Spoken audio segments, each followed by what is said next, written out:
And all right. Welcome, folks, those who are there, all near and far. Welcome to another episode of Drinks with the Fellas. Today we have a very special guest, Mr. Patrice Gomes from PF, representing the PFP. Um, yeah, let's just jump into it. How about we start with our introduction? Tell us about yourself, studies, background, what got you into politics, and then we could go from there. Cool. Thanks. Great. Patrice Gums, 34 years old. I'm a Taurus. Anyway, birthday is May 7th. So my dad is from St. Martin, Patrice Gums, and my mom is from Barbados, but grew up in New York, Sharon Gums. So I went to school, Nick High School, Snang Primary School, Jolly Dwarfs. Anyway, was looking Care Bears. And then Jolly Dwarf, rep that. Taking me way Rep back. that. And then I did a couple of did about 2 years in boarding school in the UK. And then I studied politics, international relations in Paris and Cape Town, got my bachelor's, and then did my master's in back in the UK, actually, in global development, international affairs, and politics, essentially. What got me into politics, it was since I was a kid, actually. I think since I was young, I actually wanted to be the first Black U.S. president, and then Obama came and messed that all up. But anyway, I mean, instead of all the stuff that blocks it, only Obama. But no, I always liked politics. Since I was a child, it was always several things that I wanted to do. Politics was always one. So it was first a priest and a politician, which was the priest wasn't a workout. The singer and the politician, and then a doctor and a politician, but politician always stuck. Okay. And I studied foreign affairs, international relations, that kind of thing, and it kind of fed into it. And then I came back home. Actually, I came back home. People were asking me to run. And before that happened, I sort of had the conversation with Melissa. I think I was on holiday. It's a quick weekend in Amsterdam. Actually, I went down to The Hague to meet Melissa because she was studying in The Hague at that point, in Holland. And we met up. We had a conversation. She told me her plans about people. This is like 2000 and this is maybe 2015, 16. The plans about going into politics, the idea for the party. And I think out of the original founders of the party, I think I was one of the first persons they spoke to, and I was on board. And we kind of kept working on it very quietly over a number of years. And then we launched in 2000. Well, we announced our launch in 2019 on a Sunday. We announced the launch on a Sunday. Government fell the Monday, and then we had elections announced on the Friday. So it was a lot of different things. Wasn't expecting to basically launch a party and run an election in 6 weeks, and it happened. And essentially, I think when we ran, we said to ourselves, okay, you know what, the plan is to not do what everybody's doing. Everyone launches political parties to run an election. We wanted to launch a political party to build it in time for the election, which would be about 2 years' time. That didn't happen. We had 6 weeks and we made it happen. So for me, politics has always been my thing. I've always loved debate. When I was growing up, going to school, loved debate. I think I loved debate, and I loved the sort of the gameplay of politics in terms of, interest and negotiation and seeing how you can bring about different consensus and different ideas. So that was my passion for politics, being very much involved in the community and doing things. In time I was about 12 years old, so it tied in very nicely. And kind of that's how I just always loved politics. It sounds strange because most people don't aspire to be a politician, but that was always my thing. Okay. Before we get further into the politics part, a priest? Yeah. I had a moment when I was actually even an altar boy, actually. I was an altar boy from when I was 12 until 18, or 16, 17. And I think it was just the whole the whole theater of mass. I think that was what caught me. After I loved debating things like, because everybody says, "Oh, don't talk about religion and politics," and I'm just like, actually, I love to talk about religion and politics. So for me, it was always like the history and why things are and why people do things that they do based on religion. I find that very interesting. But a priest was always a thing. I think more for the theater of it. In fact, I like religious history, but yeah, that wasn't going to last too long. It looks like you really do like controversy. You like to talk about the two things people tell you to Yeah. stay away from. Yeah. Religion and politics. The thing is, people, you can talk about those two things if you are mature enough to be open. Like, the problem is people don't know how to have a mature conversation. Like, I can converse with you and have a disagreement, and I'm not going to take it personally. And you have to know how to have that conversation. People are fundamentally, the thing is, people, religion and politics are oftentimes very fundamental, and people kind of don't like to talk about themselves or what they believe in because it becomes sensitive. But if you have a mature point of view or approach to conversations, you can debate anything, and that's what most people can do. Just be, yeah. I agree, but I think it's not only that. I think a lot of people standing on something just to stand on it, and if you push back or you actually, how to say, Challenge test them and stuff like that, they everything what they stand on is either what they heard from somebody else, exactly, or something they don't actually know what they're talking about. Yeah, people pick their religion based on, oh yeah, my mother and father raised me, so I so, or oh yeah, I vote for this party because my mother and father always. I'm like, I fundamentally don't believe in doing that. I question everything. And you have to decide after questioning, is this for me, yes or no? And that's how you make a decision. You don't make a decision, oh, because my mother tells me to do so. Come on. That's how it should be, at least. Okay, but then since you obviously had such an interest in it from small, and being a Gums, you more or less had seen more the ins and outs, being one of the quote unquote big families on St. Martin. What do you feel you bring to the table that's different than what we just call the dinosaurs that have been in there since Noah built the ark? Yeah. I think fundamentally, a lot of what you've seen in the last couple of years, because I also work in government now, so I'm director of foreign affairs, and what I fundamentally see as a challenge is that people don't know how to do the island politics with what's going on in the real world.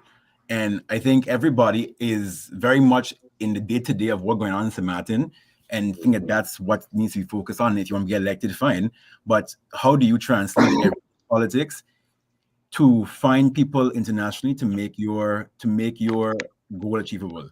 And fundamentally, I think a lot of that comes from, we don't have a lot of politicians who know or understand global politics until they start getting into the election. So they basically come in, they don't know anything about politics as a theory or as an idea. They come in, they're learning on the job. So, if you're lucky to have a 4-year mandate, which is the first time we've had one since 10-10-10, you can grow and you learn. But, it's not easy to necessarily be learning this kind of things like negotiation and etiquette on the job. You get elected, you get appointed, and people are trying to figure out how to have a conversation or debate and not take things personally on the job. It's too, and I think fundamentally, politics is one of those things that you don't have to study politics to be a politician, but you have to. Yeah. I think around the world, most people aren't studied politicians. But if you have the point where you've been educated in a way that negotiations, debate, you can consensus build, and you have a global view of what's going on, how to basically say, okay, St. Martin needs this. What's happening outside world that can connect and make it happen. And I think fundamentally that's one of the things I think I bring to the table. I think oftentimes you see it a lot that we think that St. Martin is the end of the world and that everything that happens in St. Martin is the most important thing. I'm like, no, in the bigger picture, we're a very small place. What we say and do, even as politicians, it does have an impact on things like your investment, your economy. So you got to act a certain way, and you have to realize that there's a world out there where you have to work with everybody. And I think that's something that I think I personally bring as a politician that most don't have. Okay.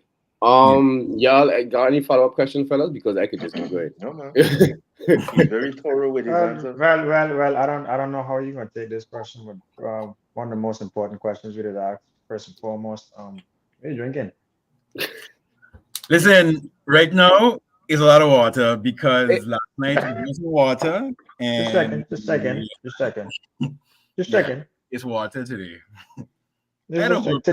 Today. Why today? Why today? This is drinks. Don't forget, yesterday was St. Martin's Day. Happy belated St. Martin's Day to all the. Happy blessings. Happy belated St. Martin's Day. Yeah. Likewise. I have collected myself over yesterday, sir. So yeah, okay. Now I don't even know where to even really start with. But since we've been talking about the old politicians and stuff like that, do you feel that with the new ones that have been going in the past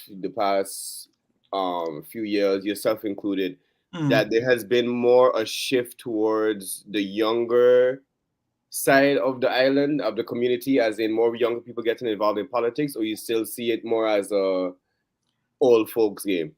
So it's two things. I think there are a lot of young people going into politics. Are they the leaders of their party is a different story. Because what I've seen a lot, particularly the election of 2016, you saw a lot of young people starting to come in as sort of like, come sit down here, just look pretty on that poster and bring us a couple of young votes. How are the young people engaged in transforming the party? Oftentimes, they just kind of there, or you got 100 first cousins, you have a popular name, or you to play basketball, come run this party. And it's not necessarily about changing the party, it's more about young people on a party. So I think when we launched PFP, you saw that there was a fundamental shift in politics because we were essentially the first time group of young people came, really young. I think everybody, the youngest candidate was 25, this one was like 30, 35 or 36. And essentially it was the first time you had a completely young party making decisions as a young party. And of course we had people who we knew as older heads who were giving us advice. We didn't always listen because sometimes they weren't making a lot of sense. And I think that's what you realize too, that not because somebody is in there means you have to always listen to them. And I think that's the issue. We saw that a lot of times it was more like, no, we started a political party because we wanted a fresh take on politics. And I think everybody kind of had their thoughts about where like, this is PFP is just another, whatever party because of who our parents or families or whatever they assume we voted. But I think fundamentally we came, we're like, no, this is a young party of young people, led by young people. And we get advice from everybody, young and old, political or non-political. And we're here to actually have young people govern, not the young people just sit down on a poster and then when they bring in their 300 votes or 200 votes, say, okay, thanks and come again in 4 years. I think that's what we saw a lot of political parties. They bring on young people, but they just kind of there. So this election, what you're seeing a lot now is that following the 2020 election where PFP out of the blue came in as young people and got 2 seats, people are fundamentally changing how they use young people on their party. You see a lot of older politicians taking a step back and taking on more advisory roles. Okay. But again, the question is it advisory roles or are they really letting go? Are they just kind of like symbolically behind the scene and then still in control of the party? And I think, there's merits to having that control still, but you have to let young people co-govern with you in a transition. You can't have this sudden like old to young because it's not going to work. So I think when it comes to that, for example, how PFP does it, we are young people governing or sort of in politics, but you got to have sort of old heads and newer people as well who give you advice. You listen to it, you don't listen to it. You kind of mix it up because not everybody has good advice all the time. You got to weigh out that as well. Right. But it's true because I asked that question because obviously I would say, okay, me from somebody who not living on the island. Y'all could, both you and Lumbo could correct me if I'm wrong, but not much has changed since 10-10-10. So Yeah. obviously the old way of working isn't working. I mean, I think a lot has changed. Like what? I Okay, think no, wait. Before we proceed with that question, I have a question, right? You know, in St. Martin, usually progress is measured with tangible stuff. You know, we like things we could see and touch. You know, Yeah. but since you just explained a lot has changed, and explain to us then what's a better way to read the situation to appreciate the changes that has taken place then. Maybe that's a good way of putting it. How should we appreciate it? Yeah, so I think things have changed in different sides. So, for example, in terms of how we do politics, that hasn't changed. But in terms of how we, the policies and the way we think, that hasn't changed. What has changed a lot is that St. Martin has realized that the international world exists. I think we were very much, and it's not necessarily our fault. I think if you look at how the NAS Antilles was structured, everything was in Curacao.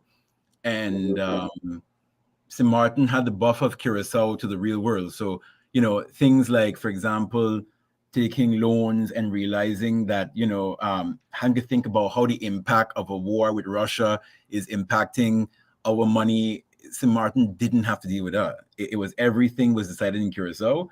And there's a funny story back in 1990 when I think they wanted a new computer, a typewriter, and had to write Curacao for typewriters. So we really didn't have any idea of what was going on as a government level. I mean, you knew what was going on, but how it impacted things like costs and stuff, that wasn't known. So what has changed a lot is that a lot of the government has realized, and I can tell you to some degree, because there's a lot of people who still don't realize it, that there's an outside world that impacts St. Martin. That has changed a lot.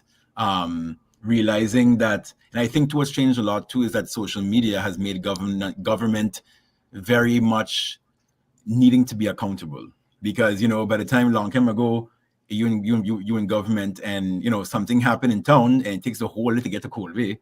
Whereas nowadays, government, people know what happens right away. So I think government is a lot more accountable now because things go much quicker. And I think people's opinions, and I think a lot of government now is run, unfortunately, by social media.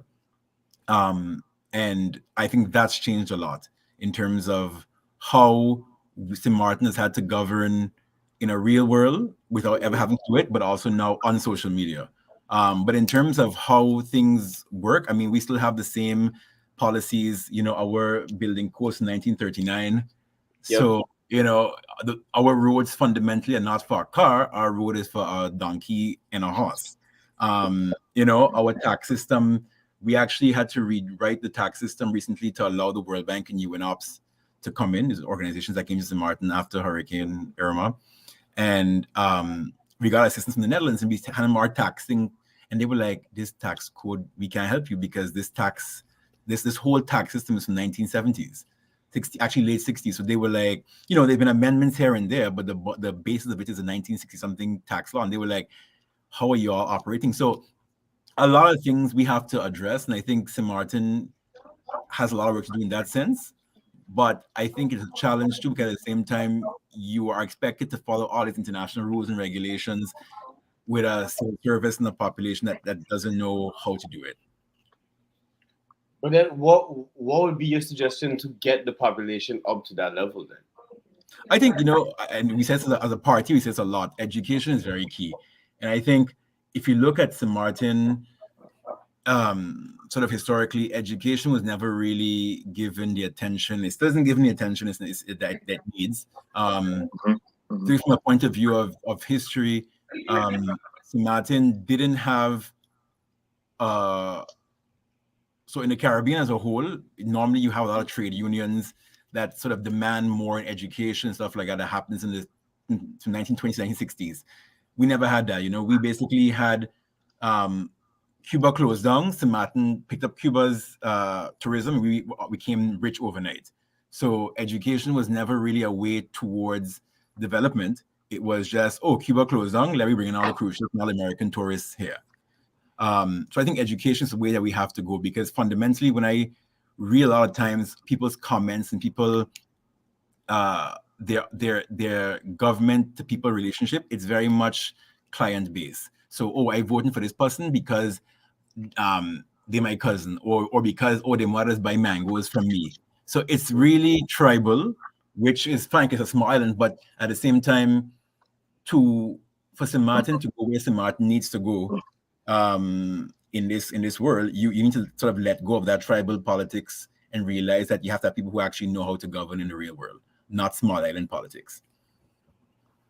But then that leads to the next question. How do we move apart? How do we move away from that? Especially when we got, like you say, it's such a small island, such a small community. Everybody's somebody cousin or know somebody father, or went school with somebody mother, or you was this one was your teacher, or this one was your football coach. Or how do we move away from that when a lot of our culture derives from being such a small community? Yeah. And I think it boils down again to, I said, education. Like, not because somebody is with you clubbing in Lotus means that they can run the country. Hey, we kind of have to avoid those two things, because again, we all have certain friends. We have friends we go to cry. We have friends we go to do business with, and we have to realize that not because somebody is a cousin means that they can be the prime minister. Not because somebody is just coming by my mangoes every week means that they can be my MP. And when people start to realize, for example, that, okay, for every person that goes in that doesn't know or isn't qualified for the job, this costs you and the taxpayers and your grandchildren this chunk of money in this level of development. Because again, if you come into a job and you get in because you're popular, and it takes you, the average government of St. Martin is 10 to 18 months. If it takes you half of that to figure out what is the UN, then guess what? You lost 6-7 months of possible development and money because you weren't ready for the job.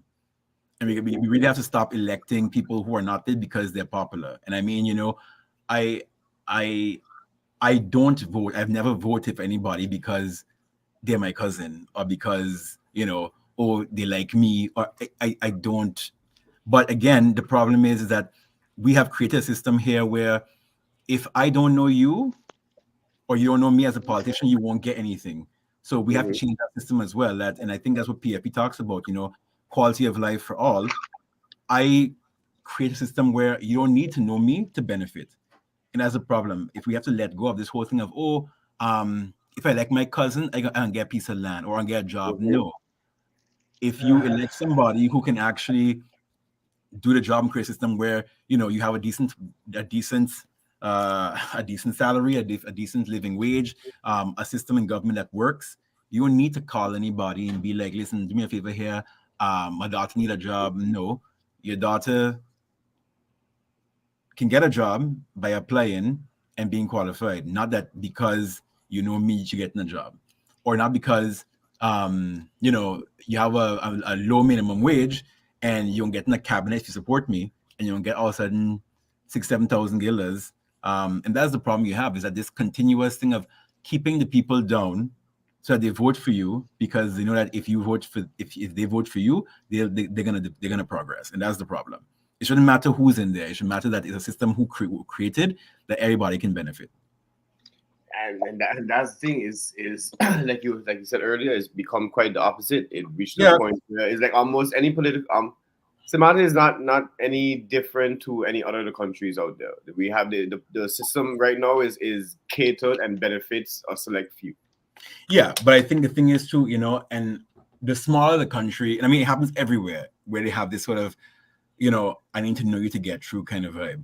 But my thing is, in St. Martin, it's we don't operate based on merit. It's operating based on, I gotta know you. And throughout the world, you have to know somebody, but not every single molecular level like it operates in St. Martin. In St. Martin, if you if you even want to like get an appointment at the government building, sometimes you gotta call somebody who you know to get an Yep. appointment. So, you know, and the system, you know, I mean, not to bash government, but government is moving, and you know, you can do online services, but sometimes it's a question of it shouldn't rely on me calling somebody still to get something done. Why am I standing up in a line for 20 minutes to get a $5 stamp? Put a Oh stamp shit. on the machine and let it go. So we have to start moving towards that. Instead of me having to call somebody instead of register to be like, listen, pass me a stamp there, please. And I think fundamentally that's where PFP sees that government needs to go. We really have to let go. And you mentioned something about, you know, oh yeah, you're a gums. I'm like, yeah, but I would never use my last name to get certain things. I always tap in the line, do my thing, and like you know, you kind of have to like stop relying on your last name and who you know, because in the end of the day, that's not how the real world works. In most cases, at least. Can you really say that though? Because even on a higher level, most of the, let's say most of these big corporations, these big business deals, a lot of these things was operate because they had dealings with people that they already know. They know this Yeah. one, they know that one. You know, so can't you say is more or less to say is almost the same thing? No, I think what it boils down to is that you're right in the sense that there's always a network. There's don't. I'm not trying to say that people don't benefit from bring somebody, but it cannot be that at every level you need to know somebody. So if you want to get, for example, a certain position, whatever, and you somebody a call, fine. But the problem is in St. Martin, at every single level, even a building permit, I gotta know somebody in there. A building permit is a basic government function. Doesn't require it's not a privilege, it's not a special job, it's a simple everybody can get a building permit. So why do I have to go in, call somebody and track a building permit for months on end? Why do I have to?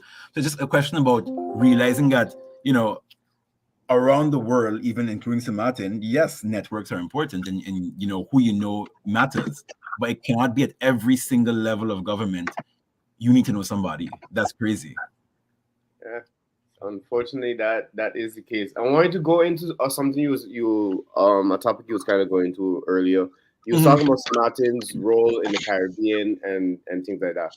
Yeah. With St. Martin being so, we could say solely focused on tourism. Yeah. Do you feel like that's something that's a sustainable way, sustainable strategy, and two, if not, you have any ideas or thoughts of where we could start heading, a direction we could start heading at least? Because Yeah. obviously there's nothing that's gonna happen overnight.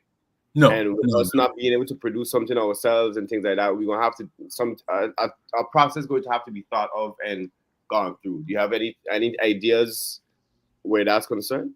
Yeah. So I think it's two things. I think we have to, you know, and we have this fight all the time with people. Well, debate. Let's not call it a fight. Where it's sort of like the Caribbean as a whole is moving toward tourism, and I think St. Martin did tourism first.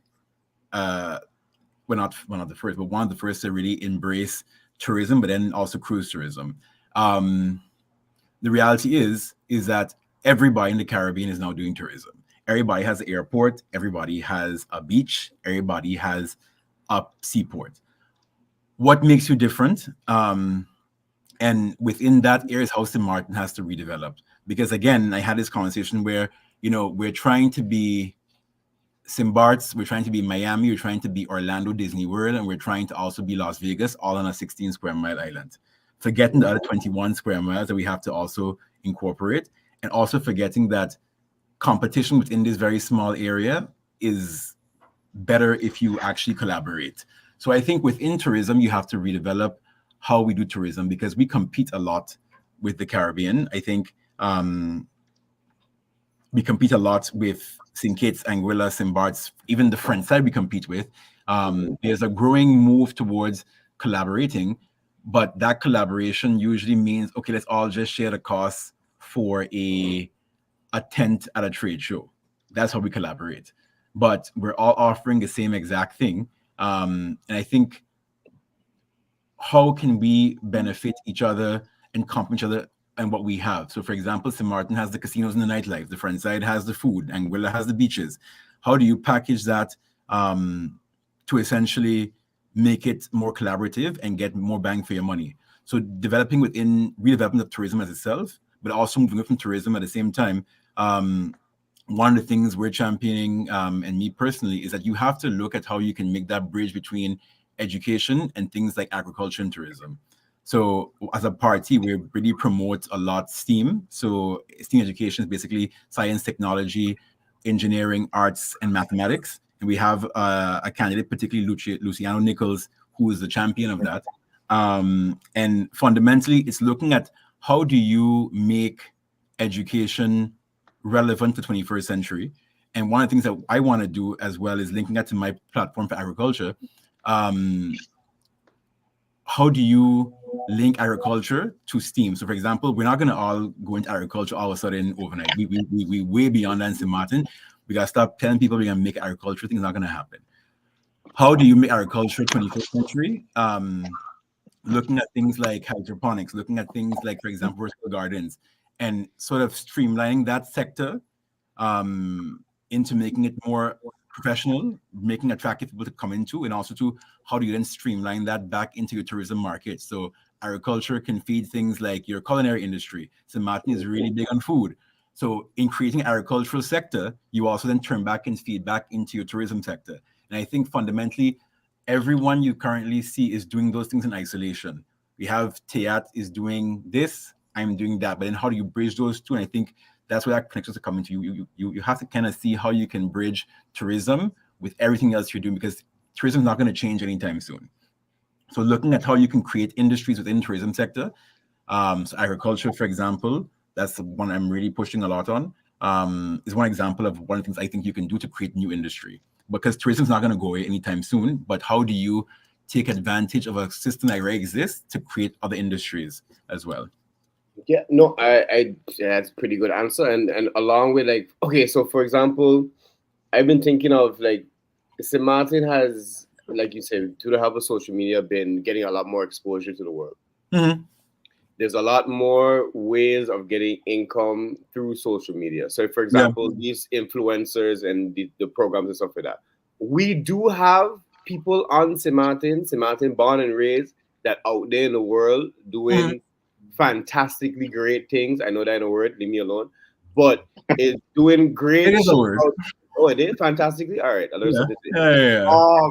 Doing great stuff, but I feel like if government were to support those individuals more, that would also be a bigger network and a bigger view on St. Martin. We got Dikembe, we got Bianca, we got the fellow that was on RuPaul from in the UK. We got Denzel, who was all over with sports and stuff like that. We got a fellow. We even got excuse me for not remembering his name right now. I used to run football with him back in the day. Homeboy was coaching in China.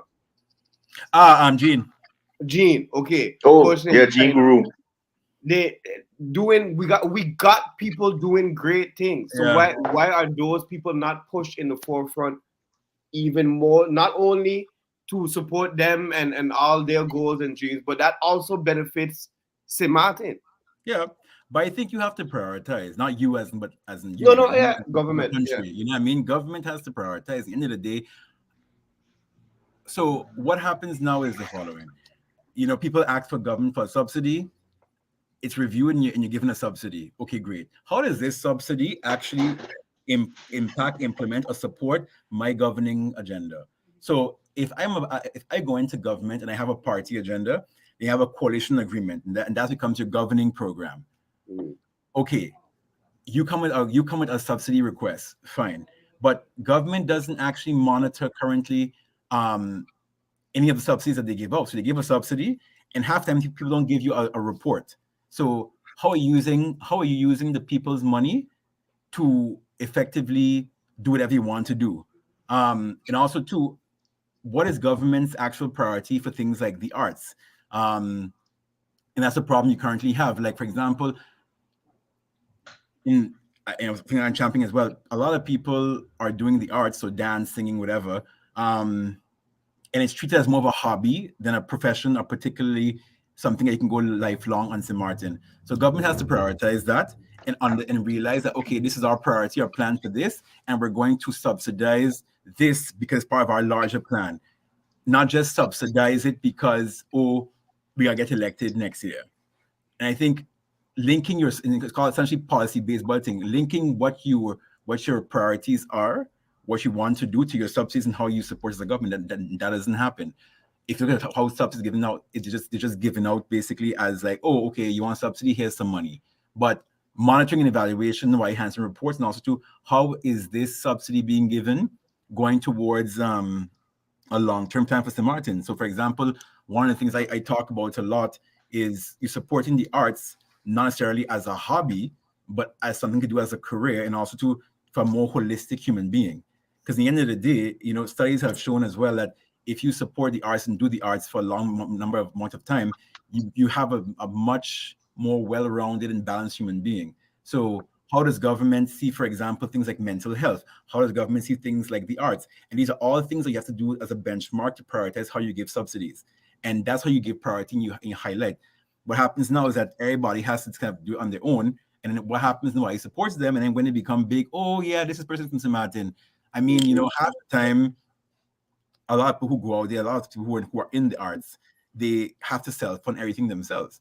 And granted, government has limited money, I get it, but you can prioritize if you have a priority.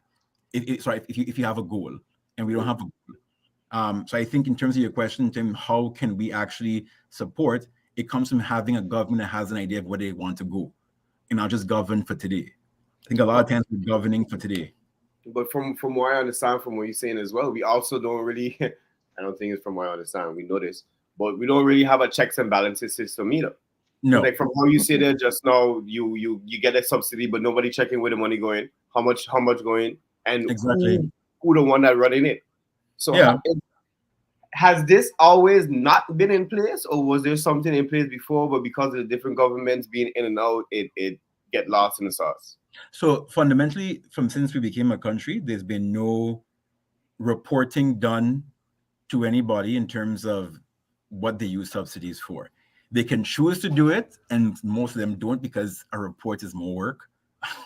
But if I have to give you a subsidy, I have to report and say, listen, I'm using the money for these targets, I've achieved this. And then a government who has a long-term vision would say, hey, this subsidy, this organization aligns with my political party or my governing program and where I want to see the country go. I'm going to support it and monitor what they're doing. Because again, this NGO or this organization is helping to push the country where I want it to go. And you don't see that happening right now. It's kind of like, oh, here's a subsidy. Okay, cool. Next year, oh, another subsidy. Okay, cool, another subsidy. So there's no policy linked to subsidies currently. But then that, from my limited understanding and of politics and economic affairs and all that, that's just wasted money, because each subsidy, there's no checks and balances. So a government, especially with how many different governments St. Martin have, this one will get a subsidy, it'll go to this program, the other government will come in, say scrap that, we will focus on something else. And then that money, instead of building on the subsidy that's already there, new money will go to something else and have to start all over. So there's never going to be actual attainable and tangible progress.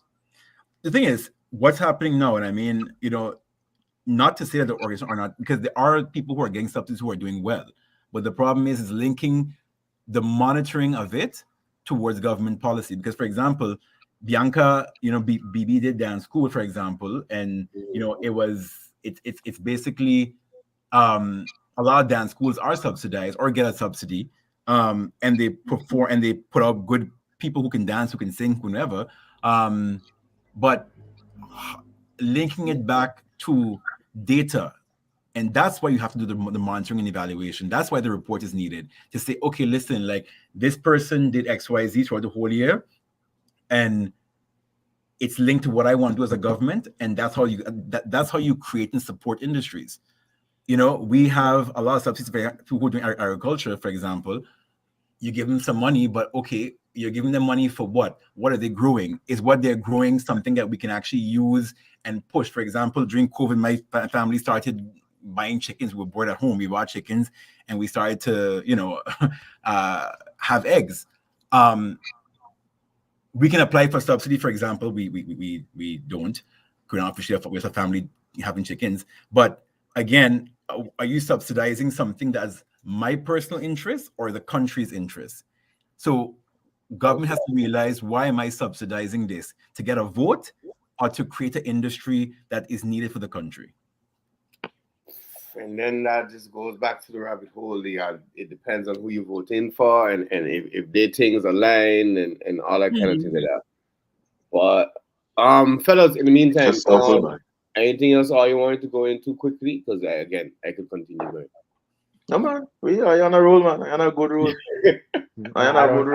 I feel like you on shift 5 right now. You on the highway. Yeah. Yeah.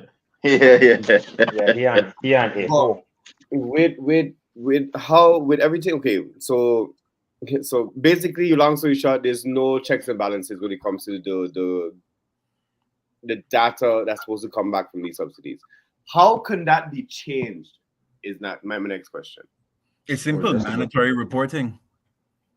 But obviously, that's not happening now. So how can we make it? How do we make it mandatory? Or is it something? Would that happen through change of policy? Will that happen through? Like, it's simple. It's simple. If you don't tell me what the money is being used for, you don't get a subsidy next year. Done.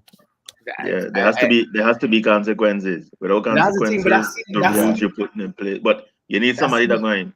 You need somebody that's going to act on these things. But that's something else, because that's so simple for it not to be happening and for it not to have happened already. So then I guess what Lumber's saying here, Patrice, do you think that having a separate entity to check on those things that might not even be government related, would that maybe be an idea?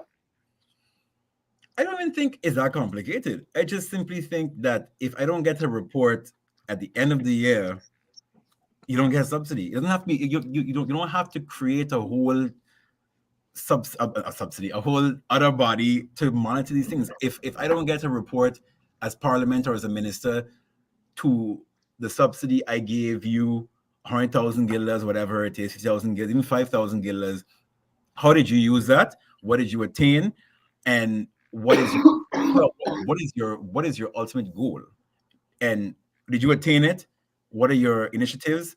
What are your outcomes? What are your deliverables? It has to make sense. I can't go to the bank and ask for a loan, and then when they tell me, oh, well, show me your proof of how you can maintain this loan, I get mad. I say, I won't get the money. So why is it different in government? And I think that's the problem. Exactly. Government has become this like place everybody comes to get free money, and a report. And I get a lot of these organizations are very small. A lot that reporting is challenging. But if you don't have a report, you don't have data. If you don't have data, you can't develop. And that's the problem. St. Martin's biggest challenge is data. And if something as simple as just sending me a report about your deliverables, your achievables in 1 year, that can fundamentally change your data set. How many boys, how many girls in arts, how many boys are, for example, if you have like I volunteer for in Real Talk, which is like an outreach for young boys from the St. Martin AIDS Foundation. And what we do basically is every couple of in a school year, you go to different schools and you say, for example, okay,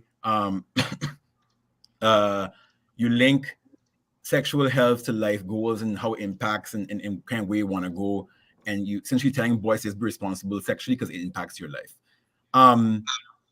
Those are the data. That report contains data which government can use. How many young boys are sexually active? How many young boys are in homes? How many young boys single parents? How are boys coping with things like mental health? These things all go into the report that's given by the AIDS Foundation to the government. And that's data for all the ministries to then develop policy on how to address issues in St. Martin.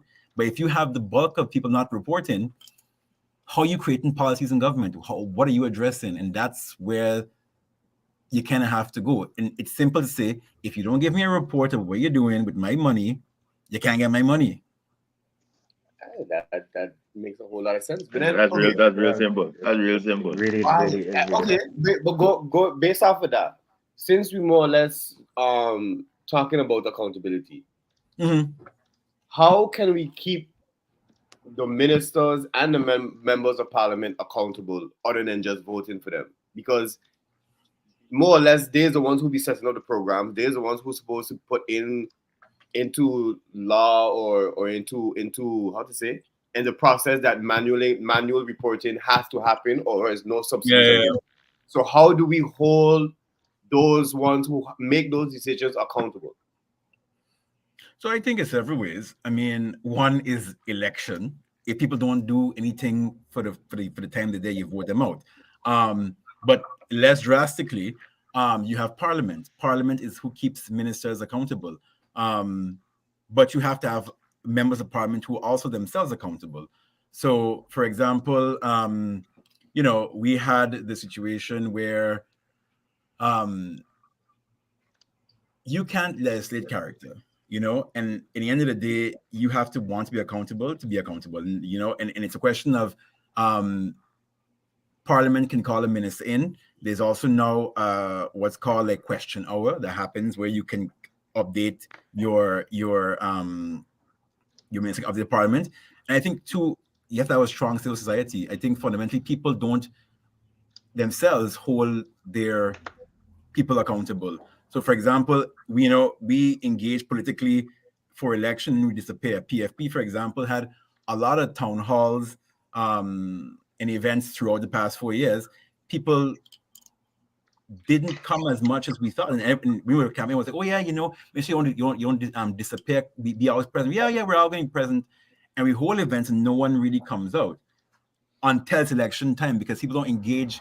People don't see the connection between themselves and their political people. So you have to lie by accountable yourself. So Parliament has their role to keep ministers accountable. If you don't not doing what you do, you can't get voted out. But people also have to demand more. People have to also say, you know what? Where are you? What are your top? Like, don't just show up all of a sudden when it's election to start talking about your plans. Don't just have a town hall now because it's elections. And that's my thing. People disconnect from their politicians the minute they finish voting and they think, okay, hands off, what is government is bad. Okay, but have you made attempts to holding back? Have you signed a petition? Have you sent a letter? I mean, we're currently paying, for example, GB endlessly for the past how many months without a bill, and I don't understand how no one is saying anything and no one's holding government to say, this is it's over a year of paying a utility company that doesn't, and no one is batting an eyelash.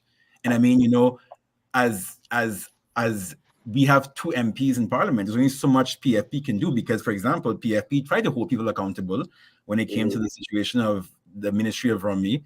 For example, the whole ombudsman reports showed us that there's a problem in Rummy.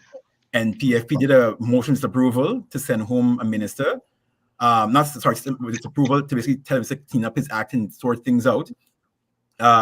Nothing happened. It moved to a vote of no confidence to send him home. And his coalition, after reading all the evidence, voted him in. And that's how, and the reality is that's the people's accountability. Because again, with all the evidence that showed that something went wrong, we still kept him in. So, come January 11th, you see the proof in the pudding that, yeah, people are not necessarily holding their own accountable. And I think in PFP, we've shown already that, listen, if you're not aligning where we are aligning, you're out the door. And we don't do the whole, you my friend thing that has destroyed smart. And I think you have to have accountability at all levels, be it from the people to the elected officials and within parliament to their ministers. I have a quick question. Yeah. You had mentioned about the disconnect between the people and the politicians and the people that they're voting for. They have a big disconnect on various levels where that is concerned. Like a lot of the politicians, them don't really understand how a lot of the people them living. They don't understand what their conditions are, working wise and just lifestyle wise, and quality of life in general.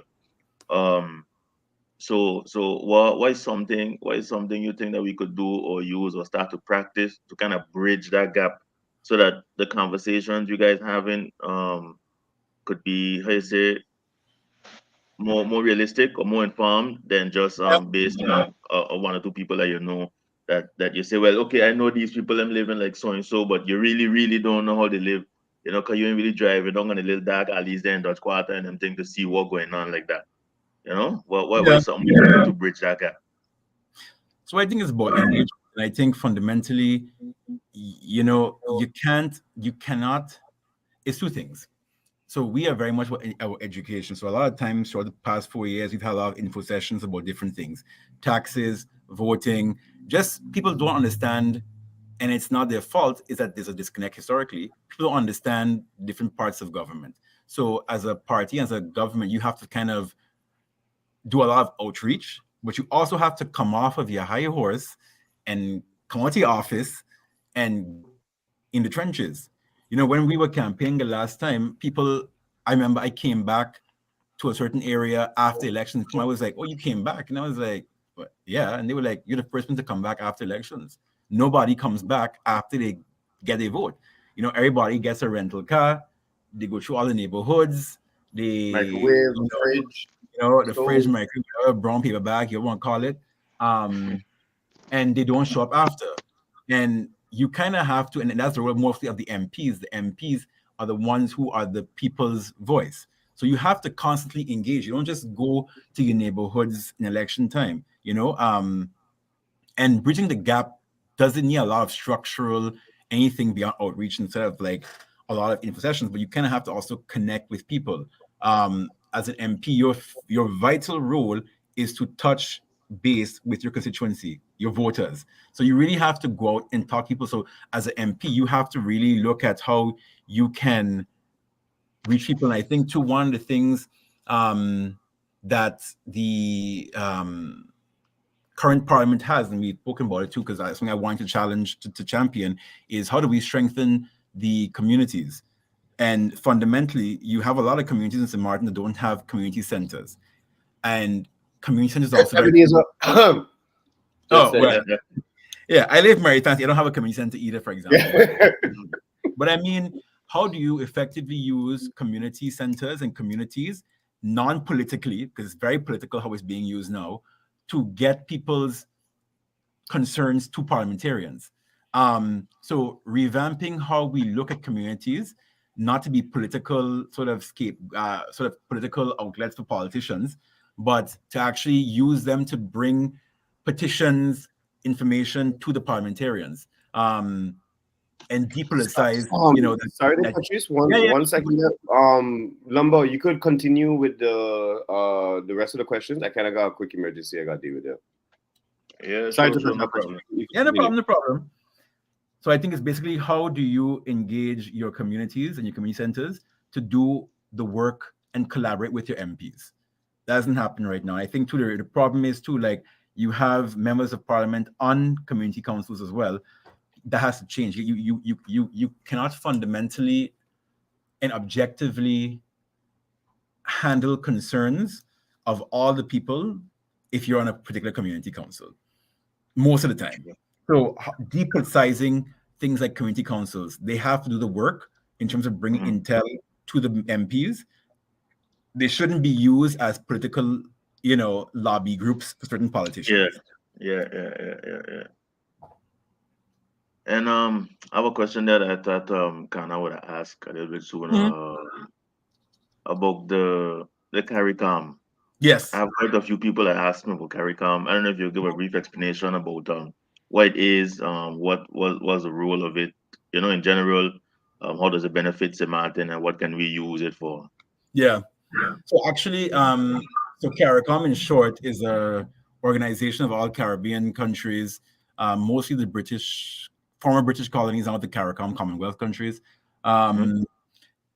Essentially, they collaborate in all areas imaginable, everything from trade to education, you name it, health. That's the basically that's what they collaborate on it completely. Mhm. St. Martin has been trying to join CARICOM since 10 actually. We were and then I think it really picked up in 2015.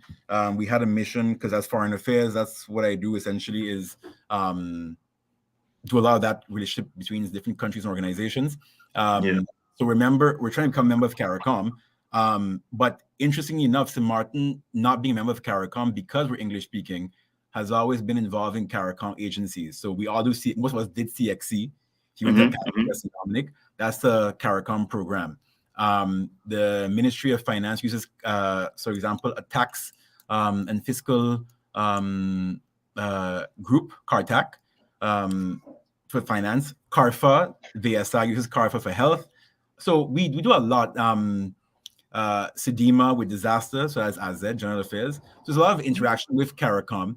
So joining CARICOM now is more of a political thing than it is to get access to a lot of things, because fundamentally, as a non-independent country, we can't necessarily vote or be in most CARICOM political discussions.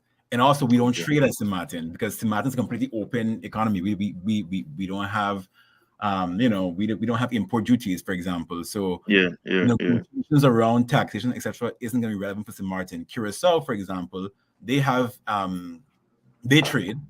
They have duty stuff like that, so it's more interesting for them. So for us, it's more of joining CARICOM as more of a long-term political statement than it is something that we can get in terms of trade or preferential anything. What it does do, I must say though, is that by joining CARICOM as a small island, a lot of exposure to different things in new markets.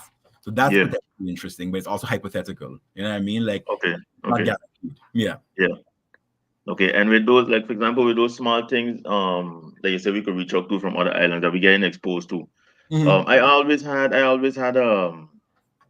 say a type of vision. Yeah, I always used to say that as a set of islands, I feel like collectively we are good at something that we could all benefit from. That as a unit, we do it internally here, and we could sell it out to the big world. Yeah. You maybe see something like that being possible, maybe not in the near future, but something that we could work towards? Yeah, actually, St. Martin does a lot of that currently, particularly the port. The port does a lot of quote unquote selling of, at least in the past, a lot of selling of knowledge and expertise on logistics. I think we take for granted how well placed and positioned the port of St. Martin is in terms of the expertise that has been sold to a lot of countries in terms of logistics and yachting. That has been sold and used as a business product by the ports for several years before. So I think our expertise in terms of logistics and tourism, but I think in terms of how we have to professionalize tourism currently, that we have to work on. But we do have a lot of expertise in terms of logistics and tourism as a whole. And a lot of the Caribbean countries have turned to St. Martin for that expertise and knowledge. It's a question, though, of us having to now innovate more within those industries. But particularly with the port, a lot of expertise is taken and sold as consultancy fees by our port in terms of yachting, provisioning, logistics. Okay. Yeah. I wasn't aware that we had those kind of levels there. So okay. Yeah. So there's actually a whole business development section of the port that's led by Leela Simmons. And a lot of it essentially is how do you develop business, and one of the things is also how do you sell the products, because the harbor has a lot of expertise. I mean, I that's one thing I must say we take for granted here, that there's a lot of things that happen in the country that are well regarded among the within the Caribbean region, essentially. Okay. Yeah. And so the information, so to speak, that we have at the port that you say, do we also have that at our airport as well? Because that's also technically a port Yeah. that we have, in and out. The airport also have, we also export that kind of information to them too, logistically. That I'm not too sure of. I know that, for example, in the past, a lot of consultancy work was done by our airport to other airports. Mhm. If it's used as a business product, I'm not too sure. So I won't speak on that necessarily. I don't know. I'm not sure. I know. Okay. I know, for example, the port, because we met with the port quite a lot when we have Mhm. ambassadors coming in different countries. We bring them to the port in the past, Mhm. in terms of what they are doing, because they were doing quite a lot. Yeah.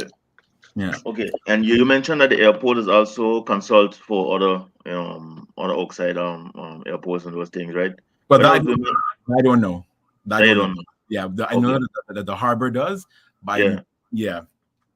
Okay. Because I was doing my internship in 2016 at the Mhm. airport, Yeah. right? And I was talking to my supervisor at the time, and I asked him, I said, well, look, if these other islands have, we have some in neighboring islands that have something that Seman don't have, which is land, a lot of unused land, Yeah. you know. So if today, tomorrow, and like how you mentioned earlier today, that everybody doing tourism now, if today, Yeah. tomorrow, these people decide to actually put a hell of an airport over there that could take planes that we can't take and catch a certain amount of tourism, with the exception of all specific position, that is what has given us the advantage according to what it is say.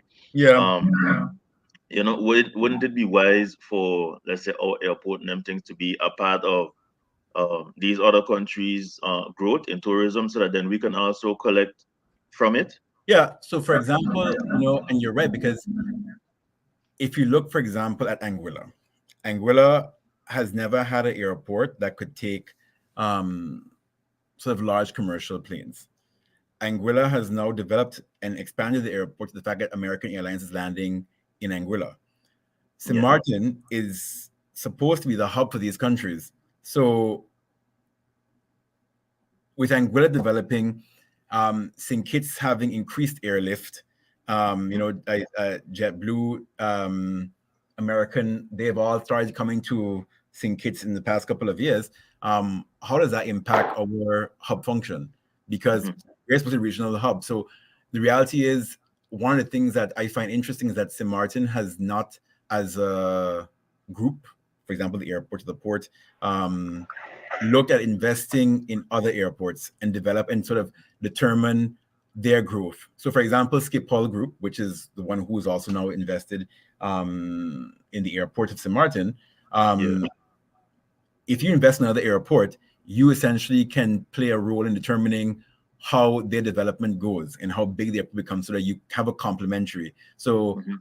we don't do that, unfortunately. So you have now Anguilla developing, Thinkcase developing, and we kind of reaching the point where does St. Martin fit into the bigger regional discussion around the hub function? Because we're a hub, Yes.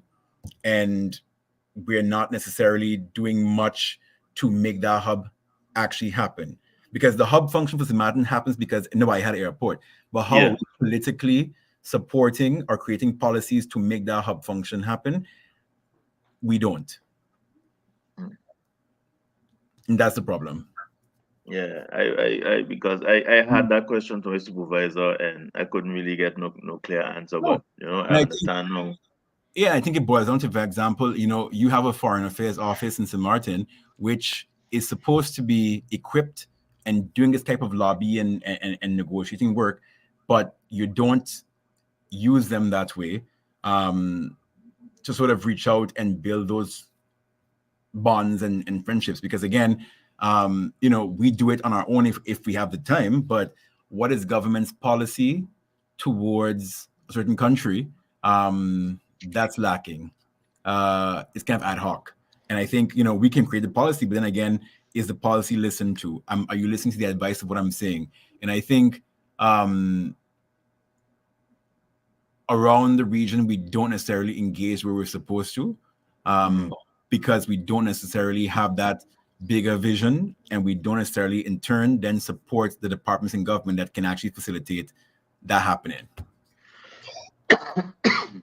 Okay, so what I've gathered here so far is that, generally speaking, in Zimatu, we don't have the forward thinking. We don't have a lot of I wouldn't say forward thinking. We don't have the bigger picture. We don't see the bigger picture. And we don't have the data to act on what we have now to create the vision for the bigger picture. Yeah, and I think it's not as you don't have, and it's not all doom and gloom. There are people who are doing work in government and excellent work, but bringing those very isolated things that are happening together to make a comprehensive plan, and that's what you need in government. And you don't have that. You have 6, 7 ministries basically that just do whatever they kind of feel, and then and there's not a comprehensive bring together those ideas towards a solid goal. And that's where you're having a problem right now, I see in government. That everybody is doing work, the different ministries and the civil servants particularly, because civil servants are the ones who actually push the work out. Ministers like to believe and show that they do things, but a lot of it, you have to empower civil servants and they do the work. But how do you make these different ministries align as one government? And that's what's lacking in terms of getting that forward picture out there. But we don't generally need to have let's say a 10 or 15 or 20-year plan that involves all these different ministries working together for us to achieve this plan. You do. So it's like multi-annual planning. That's something that's now starting in government, but it hasn't been the case per se. And I think it's a number of things. It's the fact that we have limited resources, both financial and human. And a question of how do you address that? And I think, one of the things that PFP has spoken about a lot is that you have to create a government for the future you want. You can't create a government for now. So we have in government about 40-something policy advisors and legal staff. But what are they being used for? Are they actually making policy toward the future? And that's where you don't see it happening. They're very much bogged down by day-to-day execution and not necessarily looking at it as a point of view, because again, they're not empowered by their ministers to actually innovate. It's just kind of like doing day-to-day work. So how do you create a vision as a government up here and then have the buy-in from the organization to support you? And I think that's what you kind of don't see a lot of, unfortunately. Okay. True. But I think what you need, and I think fundamentally one of the things you do need is charismatic government that can pull all these different things together and execute. And right now everybody's just doing day-to-day in their little ministry. Okay. I have one final big question for you, right? Yeah. Well, actually, I got two. I ain't think kind of ask you this other question as yet. I have two. With all the high-profile stuff, right, that you have in court right now with certain high-profile individuals.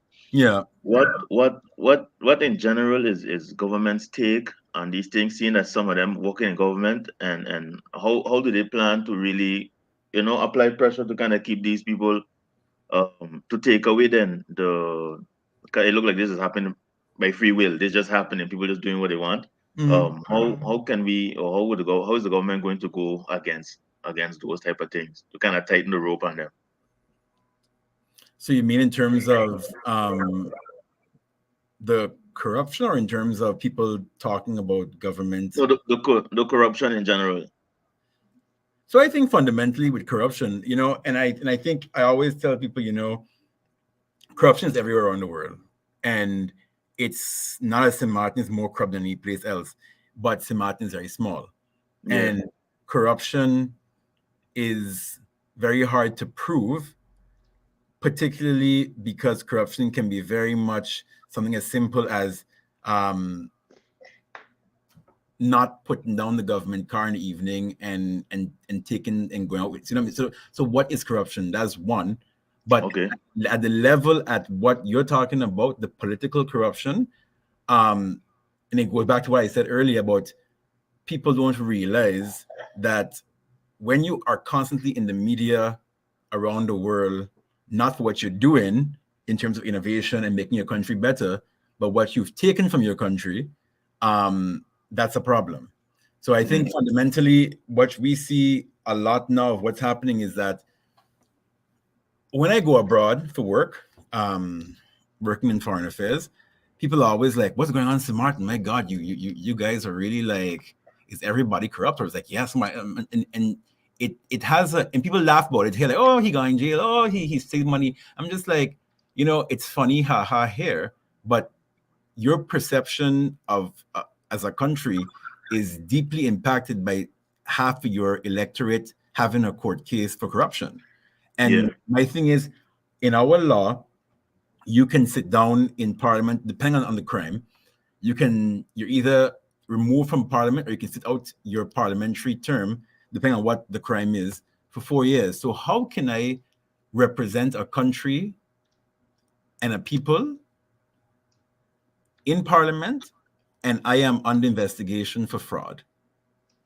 And then I'm sitting down every year approving a budget, approving the subsidies, and telling ministers what to do, and I am under investigation for corruption, fraud, and I always believe that everybody has a right to justice and everyone has a right to innocence, right? But at some point, you have to look at the fact that as an elected official, you're held to a higher standard than most people. So every time we have a corruption case or we default on something or we have petty discussions in parliament, the outside world sees that and St. Martin isn't taken very seriously. So all of a sudden now, instead of looking at St. Martin as a place to invest or a real viable partner to sort of tackle big issues with, all St. Martin is reduced to is basically a country that is on social media for the laughs and the jokes and the corruption. And that impacts your economy, that impacts how people view internationally, and how people view internationally impacts how St. Martin develops in the future. And we don't see it that way. I think we lost Lumber. Yeah, we did lose Lumber. He only back, just technical difficulties. Yeah, no Okay, problem. so in regards to the corruption that we have, it's not a secret, especially not to St. Martin people. It's not a secret. In regards to the corruption in St. Martin, what would be the next step? So I think again, corruption is not gonna. You can't stop corruption in the sense of it can't. You have to just basically vote people that you believe you can trust. But one thing a government has to do is create policies that actually mitigate corruption. So, for example, government, St. Martin never had a tendering policy. They never had. We don't have a government land policy. So, for example, when things are given out as contracts, how are these people chosen? What is your procurement and tendering processes? We don't have one as a government. So it creates opportunity to give something to a friend, and even if something is given rightly, your lack of policy gives the perception that it was corrupt. When you don't have a policy to give out government land, what's your criteria? Why this person, not this person? Why has somebody who put their name on a list last month getting land, but somebody who had a land request since 1992 hasn't gotten land yet? So again, having things like a criteria that's very public for things like issuing land and getting bids and tendering, that mitigates corruption. It's very simple. And I think politicians have used the lack of policy all the years to give out land to friends, to family, and during election time. I don't know if you saw recently too that the notaries, upon instruction from the ombudsman, said that you have to look about, essentially, long story short, you cannot, it's harder now to issue government land unless certain criteria is followed. And we said it time and time again, come with a policy. It's essentially why PFP put the motion of disapproval and then vote of no confidence toward the minister, because you're trying to mitigate corruption. Corruption cannot be legislated, but you can put policies in place to mitigate corruption. So, for example, talk about the policies on land, the policy on tendering and procurement. Those are the things you put in place to mitigate the chances of corruption. And government has not done that because government continues to use these tools as a means to get whatever votes or whatever and things for themselves. Yeah. And I think one of the things that PFP talks about a lot is that those things have to be put in place.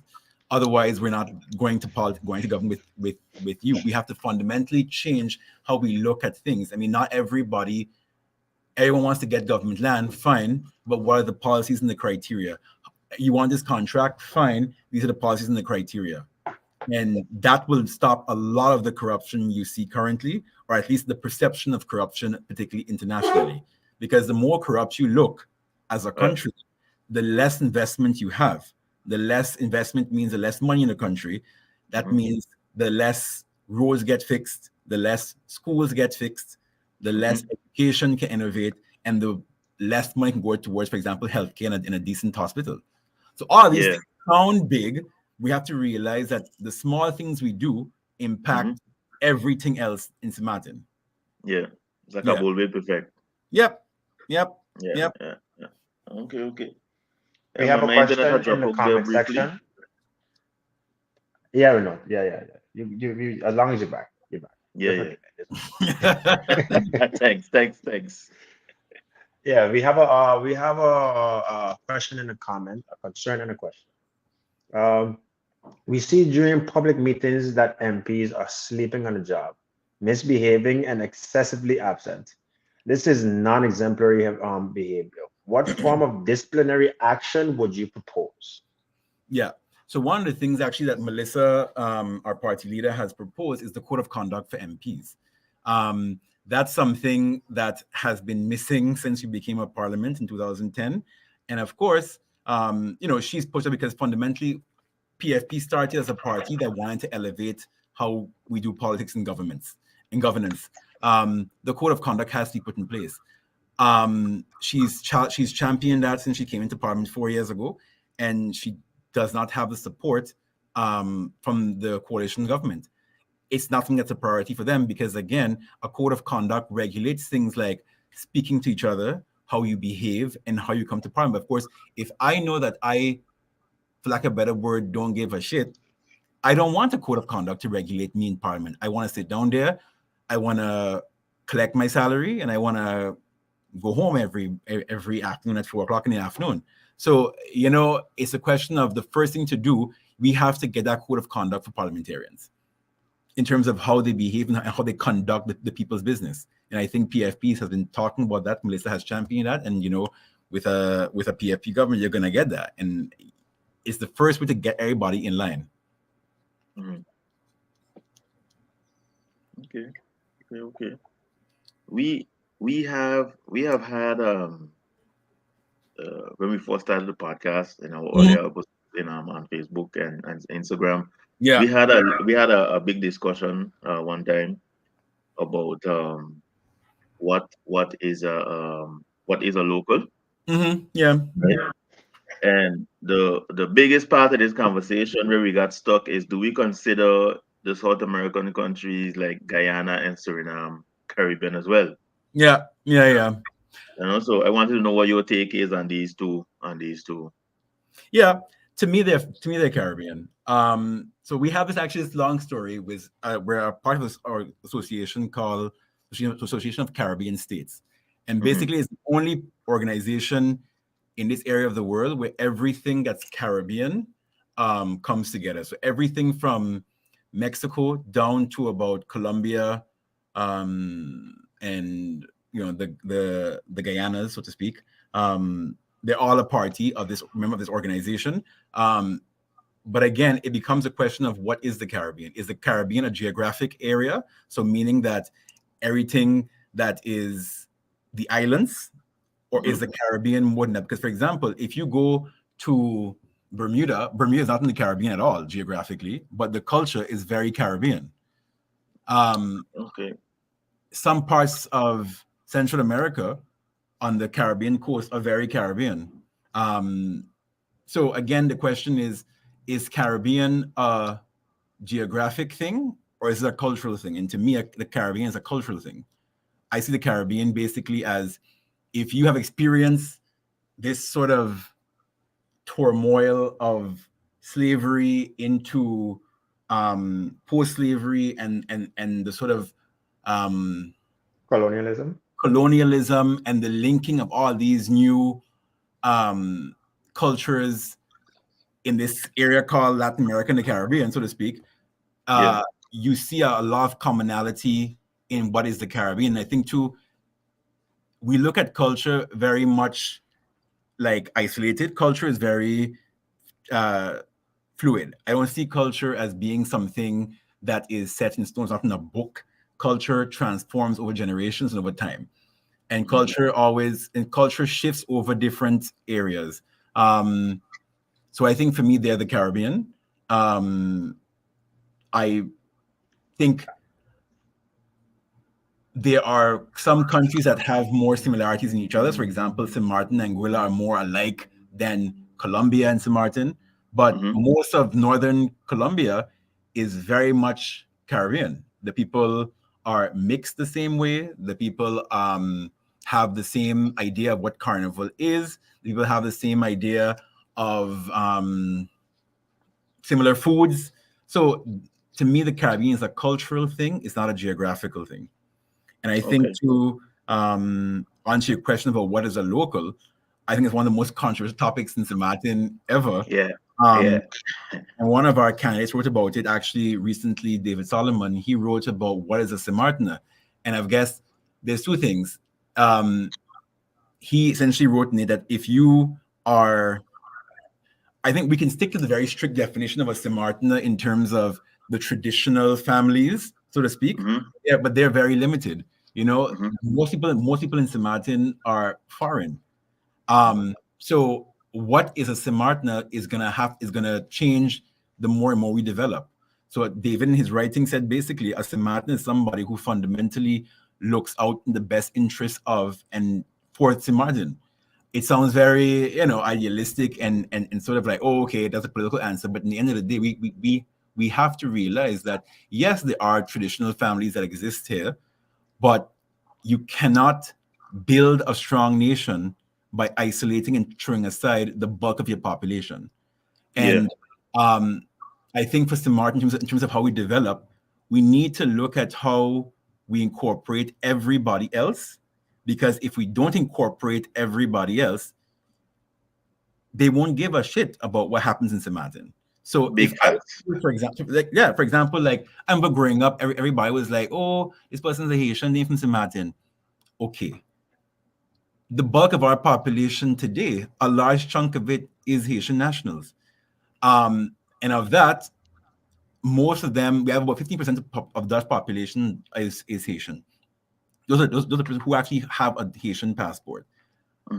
Those persons who are Dutch but Haitian, and then second and third generation too, and they're also in politics, they're in government, are they not St. Martiners? And my thing is, you can say a St. Martin's traditional family, but you also have to think to yourself, if you keep isolating people who live here and make a life here and develop your country, you're fundamentally telling the bulk of the population that you're not worth anything. And that's a problem. That's a problem. Okay. Yeah, I could see that. I could understand that. And I mean, yeah. All right. Yeah, no, my apologies. I have to give you something there quick. No problem. No problem. Welcome back.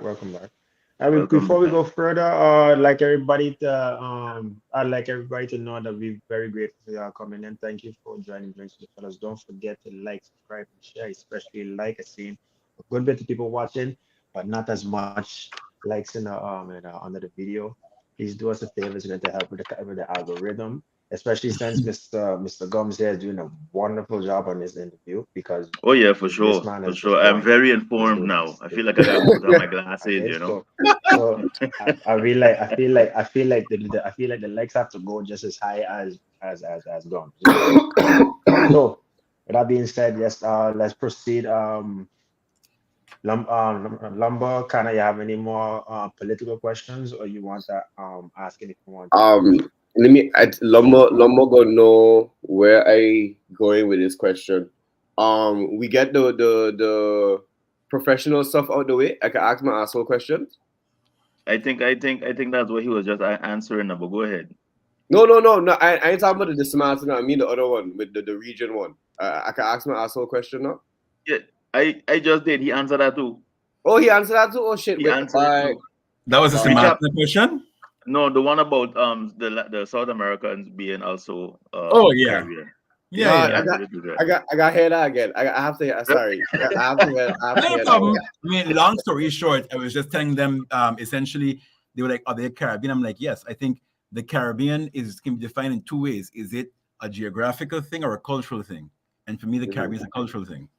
So when you go to a lot of places in Colombia, North Coast, French Guiana, even Bermuda, Bermuda is not in the Caribbean, but Bermuda's culture is copy paste Caribbean.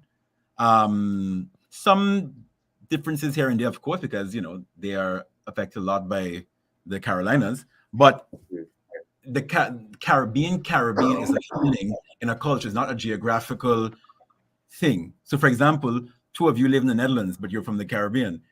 You're not all of a sudden not Caribbean because you're not in the Caribbean. You know what I mean? It's a cultural thing based on how you grew up, the ideas you have, the way you talk, the things that you value. I mean, that's what makes you Caribbean.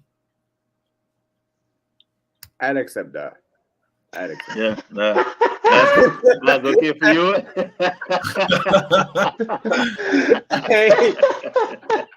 I ain't got too many. I ain't got too much rebuttals for that.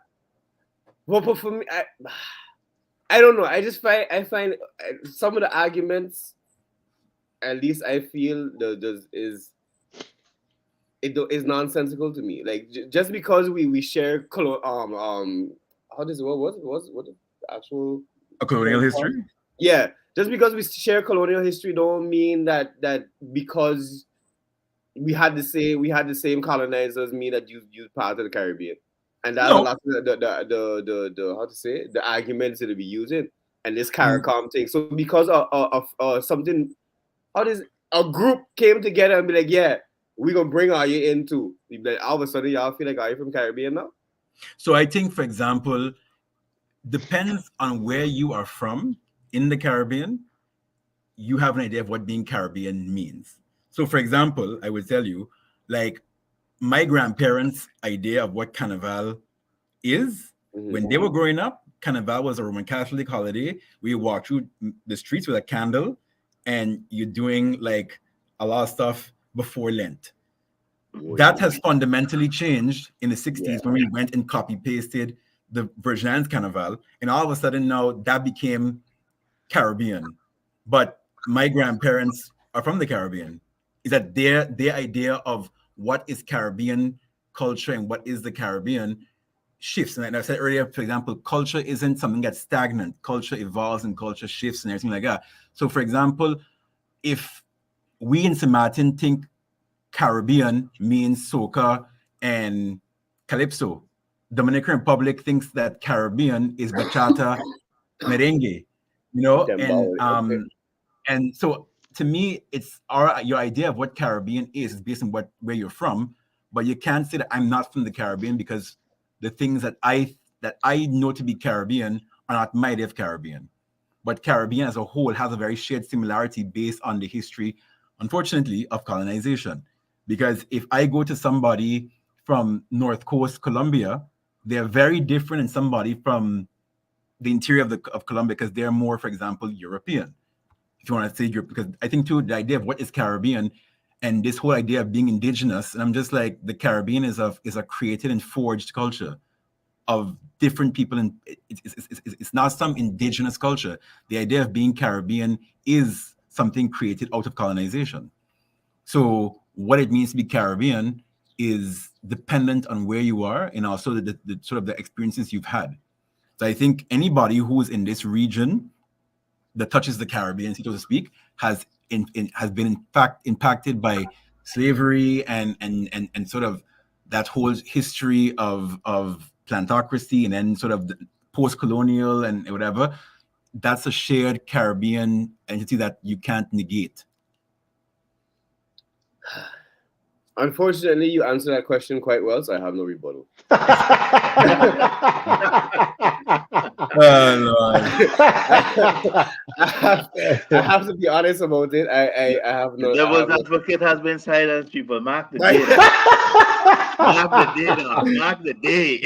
Oh shit! I got nothing. I ain't got nothing back to say with that. So you definitely getting a drinks with a fellow shot now. But yeah. I come ready for that question. I come ready for that one. But obviously, you did well. Yeah. Lumbo, we had went through the rest of the list of the questions because then we could start going from the chat. You guys see, Ricky got some questions there. So we went through all the questions already. We go through the chat now. All right, so we got a question here from Ricky. How do you think we can adapt, improve, or change our educational system to have more positive impact on our overall decision making by the populace? And elections is a great example. Or we could do that. Yeah, we could also do that. Instead of having me reading the fucking thing. Okay, so how do you think we can adopt, improve our insurance system to have a more positive impact on our popular? So I think, for example, one of the things is, I said it earlier in the interview, the education system doesn't match 21st century. I had an interview on the radio the other day, and someone said to me that their son is actually, their son or daughter that is basically doing this traffic exam. And basically, you know how if you do a traffic exam in Martin, you do like the signs to cross the road, XYZ, whatever, blah, blah. And you spend 5 years focusing on how to cross the road, and then you do an exam in 5th grade. Why isn't our education system doing things like coding or finance or things that are applicable skills that make sense? I mean, crossing the road don't because people get knocked down. But do you need 5 years and a traffic exam to know the road? So I think one of the things that PFP speaks a lot about is STEAM. I talked about it earlier, Rick Mar, is that so we're talking about science, technology, engineering, arts, and mathematics. Those 5 things basically have to be streamlined into our education system. We have a Department of Innovation Education right now that's supposed to be basically looking at things of how to innovate education. That doesn't happen currently. So how do you take, for example, STEAM, make it very simple? How do you make STEAM education so like interesting? I'll give you an example. We had this conversation already. Let's say everybody in gym class and you're trying to teach somebody about the impact of exercise on the heart and the body and the blood, whatever, XYZ.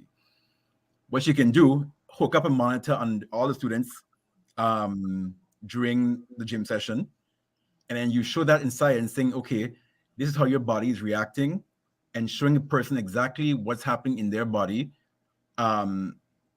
in gym, but bringing to science. So you're showing them, for example, okay, you see your heart is doing this and you're pumping blood. It makes education a lot more interactive and more of a more tangible, because currently you sit down in a room, you're on a blackboard, and it's very dull and boring. And kids more and more are being stimulated. And that's how, for example, you can innovate it by saying you have to address the topic of STEAM education, bringing education that's actually a lot more interactive and not this kind of teacher-student hierarchy, and also making it more interactive using STEAM education. So that's one example of if you're playing gym and showing your heart and the impact of that in your biology class. You have to link what you're doing in the classroom to what you're doing outside the classroom. Yeah, that's a good one. And we need to stop focusing so much then. I mean, it might be important to learn for some people, but crap like the Pythagorean theorem, I have yet to use that. Yeah. Why I mean, you know, to talk about it during parties as useless information. Yeah. What at parties? You know, I will say this, like I'm like 34 years old, and I can tell you, like, I'm the worst tech millennial person you ever meet. And I wish that more attention was given to that part, because like how I lost my phone now, I can't even log into my iCloud because, hey, it was my iCloud password. I don't know. But in terms of basically focusing more on that and less on things that are very theoretical. Because like Pythagoras theorem, I ain't used that shit since I left school, at least consciously. You know, maybe it's been passively used. I don't know, but Nah, don't get me started, okay? yeah. But okay. Okay. Ricky, I You feel got that was answered pretty well. If you have another question, just send it through again. He have a next one, Yeah, he got another question here. He got another question here. and I You read got it two out. more questions, but I think the second question that he asked is, yeah, Yeah, no, no. essentially. Oh, no. So again, it goes back to what we were saying that our curriculum and most curriculums around the world are designed to just respond and recite what you learn. So the Mhm. person who remembers the most Gets rewarded. gets through into the month. The person who remembers the most gets into the best university. It's not the person who actually critically thinks and analyzes information. So that's why that's why I like talking politics and religion, because I'm like, no, critically engage with me, not because, oh, I grew up like that, so I must, and that's fundamentally how we are taught as a people, to just regurgitate what we learn. So it doesn't match at all the needs of our people. It doesn't match the needs of 21st century business or government at all. So that means the ultimate goal, like next question here, the ultimate goal is to revamp the curriculum itself. Yes. Yeah. Yep. Completely. And do you have a time? Could you give maybe like a timeline on that? So I think there's in our manifesto, we break things down in several ways. There's like the short term, long term, medium term, the medium term and long term goals. You're not going to revamp your education system in a 4-year mandate. But what you can do is basically start linking already small elements of STEAM education into your curriculum. So for example, don't give me a 400-page biology book. You can have it, but buy me a monitor and link it to my body in gym so I can see the impact of a stationary body and the impact of a active body, and let me learn biology that way. Because again, it's like, for example, we are less likely to listen to a 5-hour interview than a minute quick TikTok video. Kids are very much, and as also adults, we're very much in a information overload tech world. So just start by doing that.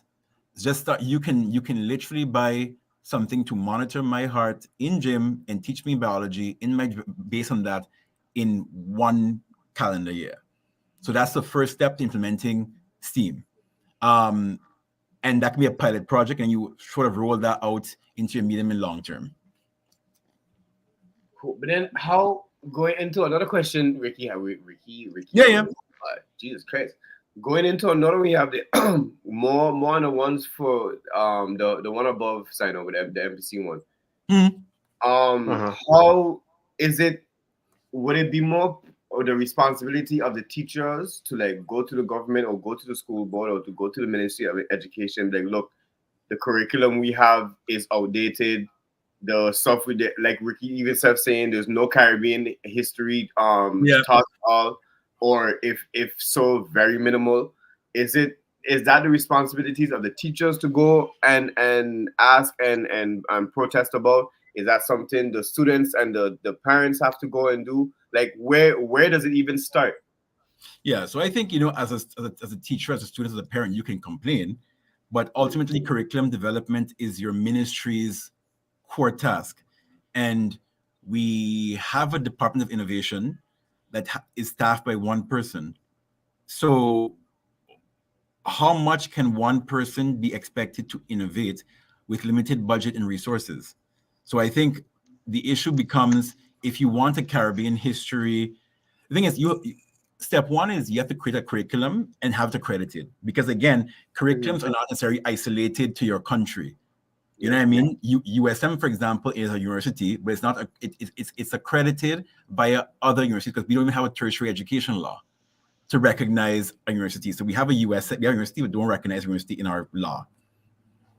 So you have to create a curriculum that actually is you have to have a curriculum that is accredited internationally. Otherwise, your kids essentially can't go anywhere. So, for example, we have CXC accredited via CARICOM because it's a CARICOM product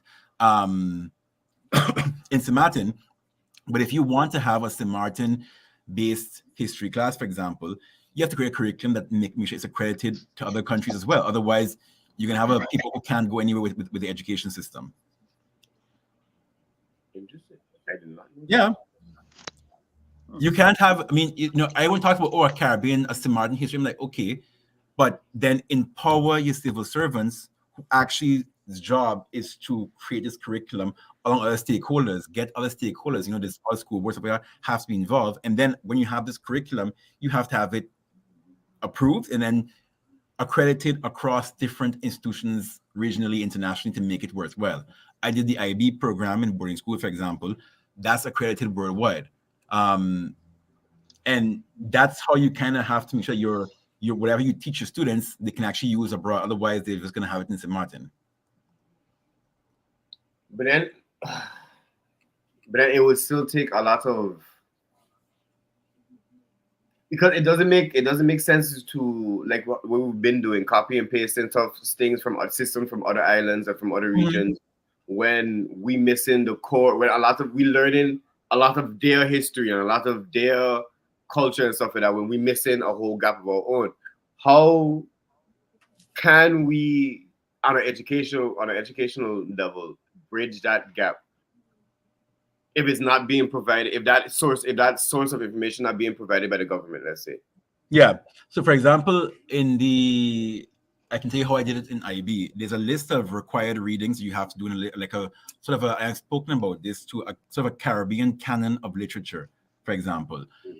Certain books you need to read to be able to graduate from a high school in St. Martin. Be it a book from House of Nehesi, one of their many books they write, be it, actually this is right next to us right now, St. Martin political history. You got to read this to graduate, for example. Like, it's a simple thing about making it a requirement. You have to read this to graduate. And that's step one. And we don't have that currently. What is a St. Martin canon of literature and books you have to know and read to understand? Because people don't read fundamentally. And how do you then make reading interesting? STEAM education. For example, going back to what Rick talked about in terms of making innovation and education more alive, how do you take something that's as dull looking as St. Martin political history and make it exciting? So do you, for example, have students make a play out of whatever's in the book? The arts, the A in STEAM is arts. How do you incorporate that into your education system? And you have to make it dynamic. And I think that's where curriculum development comes in. So it's very long-term goals, but no one is starting it. And that's the problem. You have to start. And quick question. This came out the top of my head. From somebody who went to private school, how do you feel that, or do you have a feeling that it should stay, that the government has no, influence or has no say in what the kids at those schools learn? Because I also feel like not forcing them, for lack of a better term, to learn the St. Martin history, they're going to just continue, we're going to teach what we want. But you also segregating, or not segregating, but you also have a group of the population that's not learning the information everybody else is. And also going out there in the community and also having to be productive members of the island and stuff like that. So should not they also have that information? So my brother went to CIA, for example. My sister went to LU. And my brother my brother went to CIA, and he had this whole class called Canadian history. And it was basically learning about all the provinces, and I was like, okay. But then he couldn't name something just here in St. Martin. Yo, look, I didn't know what a St. Martin bird was till I was 21. Wow. That's a problem. No, that's Because no, no, again, no, no, no. That's a big problem because yeah, same here. I Okay, can't tell you when okay, I'm this is both the school system, private and public. yeah. yeah. But you see, and the problem is with the public schools, it's easily addressed. With the private schools, particularly private non-subsidized, because most schools on St. Martin are private, they're just government subsidized. The private non-subsidized schools, their curriculums are essentially with CIA, for example, is meant to make you ready to live in Canada. But you're living in the Caribbean. It's a private school in the Caribbean, so the curriculum has to be a Canadian curriculum. But what it boils down to is if you're lucky enough to have a principal or a teacher who finds it important in a private school to teach you those things about St. Martin, but governments, you have to weigh out, can government force schools to teach something not in a curriculum? And I think that's where you come in, for example, is I think it's responsibility of those kind of schools to look and say, okay, this is the Canadian American curriculum, but we live here, so we have to have extracurricular activities or sort of some kind of additional program on the side that just teaches people about being where they are. Because it's impossible that my brother can learn about the geography of Canada and the cities and the provinces and how Canada is made up, but couldn't say, for example, where he was driving at his current time. It's not fit for purpose. I know, I agree. Even something as simple as the geography of the Caribbean. Yeah. Why I I mean, have to know where Saskatchewan is, but I don't know where Aruba was. yeah. And again, it's basically that, it's essentially made for people who live in Canada to go back to Canada, to be in Canada. So it's wonderful for them. I guess But it makes most sense, people are not going to be in Canada, and you still kind of want your people to know their actual context. And I think that's where schools discussion to bring up actually is a good point. Thanks for that. Is to see how can government ensure that every school like that has a program teaching about, okay, this is Canada, but you're in St. Martin. So Yeah, can you that, survive where you're actually living? You probably can't. but that's the thing. I could have understood to a certain extent if it was like a whole lot of international people that was going to CIA and things like that. But a lot of them, Or locals. in my time at least, it was people, it was families and people who might have been better off, but it was still locals. Yeah. So it becomes that, if your family is local and they see it important, they'll teach you. But I have a lot of local friends who went to CIA as well, and I mean, they don't know St. Martin government. They don't know the structures because one, the teachers are Canadian. So even to get that as sort of like, a little sidebar in your classroom won't happen because they don't know. So again, it goes my fact of like, how can we incorporate private schools to have that sort of additional sidebar and say, listen, this is the curriculum, but you live in here, so you gotta know what's going on here because this is impacting everything in your day-to-day life. I definitely feel like that's something that should happen and is important as well because, like I said, they're also living on the island. They're also part of the community. So it's a bit of a shame for them not to be involved in that process as well. Because a lot of those people going to stay on St. Martin as well. Not all of them will go Canada or go States or go Holland and stuff like that. A lot of them stay. Even some from my year, from my generation of my class.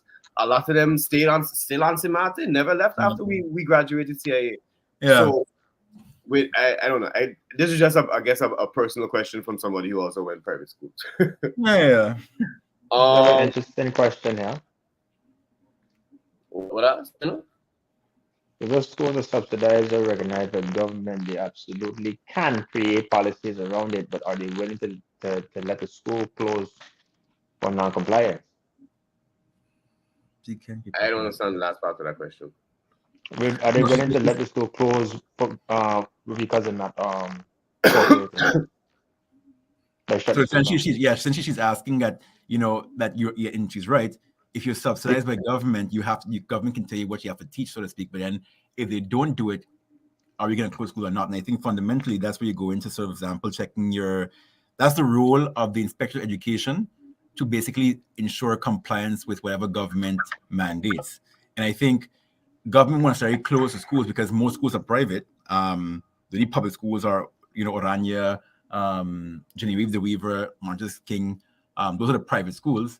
So you can close those, but you can't necessarily close a private school.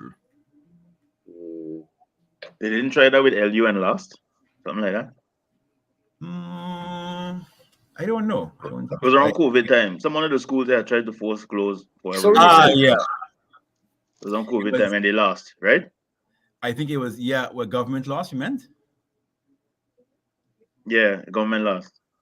So I think they had different policies against what government's policy was, but I think it was an internal thing. I think they did. I don't know if they lost or not. I can't remember what thing. But I remember it was they had something like that going on where they tried to close the private school, and they went to court like in a court killing, and I think the school had won, if I'm mistaken. Yeah, I think the thing is, fundamentally, if a private institution is doing something that is against national interest and national security, you can close whatever you want, because national interest and security always trumps private interests, always. But do you have a minister with enough testicular fortitude to do it? That's the other story. So, yeah. With enough testicular fortitude, I using that. I put it in my pocket.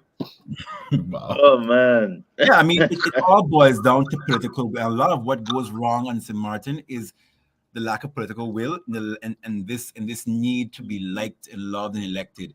And I tell people all the time, I'm like, if your fundamental need is to be liked and loved, you will never make the right decision. You're gonna make the popular decision. Yeah. And I can say that I think we all can say that's what's been going on in SM for decades. Ever. No. So Yeah. I don't know about this. This was a very enlightening, well, the parts that I heard, apologies again, quite enlightening conversation, but it also makes me feel a little bit hopeless because no, honestly, because at one point, all these, if us four who having this conversation could sit down and think and well, not just us four, with the help of those who in the comments and things like that, could come up with what seems, at least to me, logical and reasonable solutions. Why are we still in the position that we in when all these educated and people who have all this experience been there for donkey years? Yeah, but it's interest. Again, I think it's Yeah. interest. It's a lot of things are in place legally and not enforced. I think the same comment made actually said exactly. Yeah. Policies and laws aren't enforced; they exist, and I think it boils down to the fact of enforcement, but also to political will as enforcement, exactly, but also to juggling several different interests.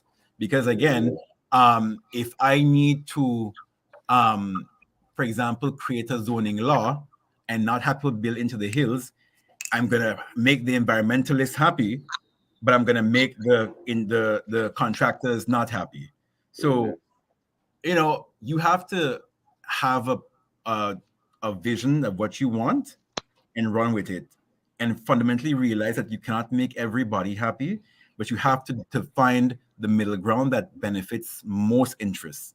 And I think the problem is that everybody wants to appeal to everybody, and that's the problem, because no country has ever become great by being mediocre and being in the middle. You're not going to always have everybody on your side, and the unpopular decisions are the ones that actually make a country go forward, not the popular ones. So until you have a government that can make those decisions, which are unpopular for the betterment of the future and a better people, you can always have this mediocre kind of like, oh, we're here at 70%, blah, blah, blah, because no one wants to say, you know what, like, we're doing this, sorry. But again, I have nothing to say against that. You're wrong. Yeah, because Drinking TVP made a good point there. She says it's more political than innovative. Innovatively driven. Because and that's definitely true, because the old donkey ways have been supporting and being good for the old donkey people. Yeah, and I think what it boils again, it just boils down to like what he said is that, you know, if my fundamental goal is to sit down there in that chair for 40 years, I'm not rocking any boats. I'm not making any tough decisions. I just cruising out, I getting my little pension, and sitting down in the swivel chair, I getting my bush tea and my snacks from the lady every parliament meeting. And that's what your life is. Your life is just cruising through, but you gotta have people who willing to say, you know what? I in here for 4 years, maybe it's a government drop, whatever. I'm making these decisions. If you don't elect me again, guess what? I don't care. This is going to be changed because this is going to impact something long term. People fundamentally just look at the next election and not the next generation, and that's the problem. Well, one of the many, because God knows. Yeah. I don't have, other than loss of hope, I don't have anything else. The point is God. everybody feel hope Jesus. realize that, you know, and I want us to be an interview of like, you know, doom and gloom, but it's more to show that, you know, if you know where you want this country to go, you gotta come out January 11th and you gotta vote for people who you think are there for long-term change and not for just getting elected. And I think fundamentally, you know, we spoke a bit about what we as PFP want to do. If that resonates with you, you know, like if you like the ideas, you know, give us feedback. Tell us, you know, good idea, bad idea. How about this? You know, engage. You know, it's not just about being elected. It's about all the 4 years. You know, messaging like, yo, Patrice, what's going on? Like, you know, I had this thought. What do you think? Like, I also need feedback. I'm not. So it's also kind of like not necessarily being about elected, but also being about like, how do we sit down and have these conversations regularly about what we need to be doing? And that's to me the most important thing.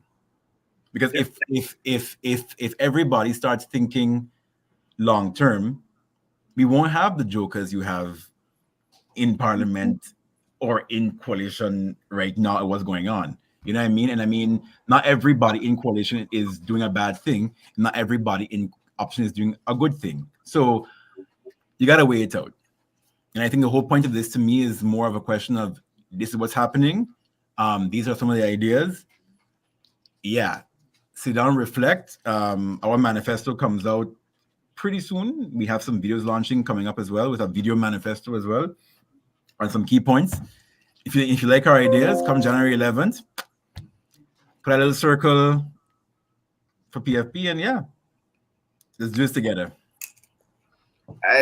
Well, I mean, I definitely go. Let me say something real quick. It's not to say that we think that the interview was doom and gloom. It's just that hearing how The reality. not just that is how clearly somebody like Patrice could articulate what's needed to be done, and it seems really simple. But these men have been in there for as long as I've been alive, and these things can't get done. But yeah, it's not, and it's not just, it's not to say to completely bash the politicians, because there are some of those that we're doing quite well and really have been thing. It's also the fact that, like Patrice was saying, a lot of the major long-term changes that we need cannot just happen in 4 years. No. Yeah, no. Also what's working against us. If person A who have the long-term vision, trying to set up what was needed for the 4 years, but then person B come in after 2 years or 3 years and be like, yeah, this don't match me, this don't match what I want, this A don't match what I feel I should get later on. Scrap that initiative, exactly. Scrap that project, scrap that whole research. We're gonna do something else.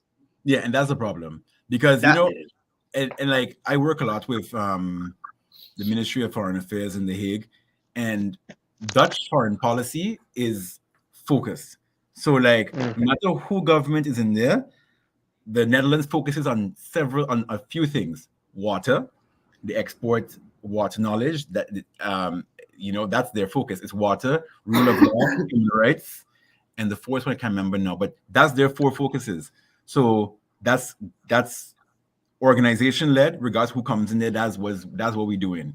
It can be tweaked and changed slightly in terms of how we execute, but we're not doing China today and all of a sudden not in China in a new government, because that's crazy. How you fundamentally mobilizing all these resources and all of a sudden just dropping it. Yeah. Again, it goes back to the fact of, you engage international certain countries, government falls, and all of a sudden now it's like, oh, sorry, what new government? I'm like, people don't take you seriously. Nothing could get pushed for the island properly. It really damages the integrity image. Yep. The integrity of St. Martin. Yeah, and that's how we look. We already ain't had no positive standpoint on government, other than if you get in, you get a good salary. Other than that, and that's unfortunate. Yeah. Again,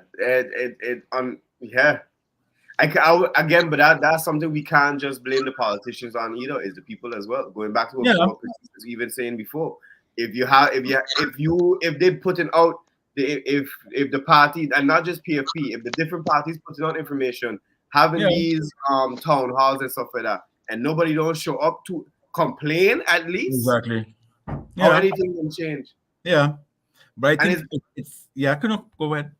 No, I was gonna say it's kind of just like the example, the GB example that is always give. Everybody and their grandmother could just complain about GB. Yeah. When a protest or something was actually planned and would have been beneficial to everybody, 5 people show up. Yep. Yeah.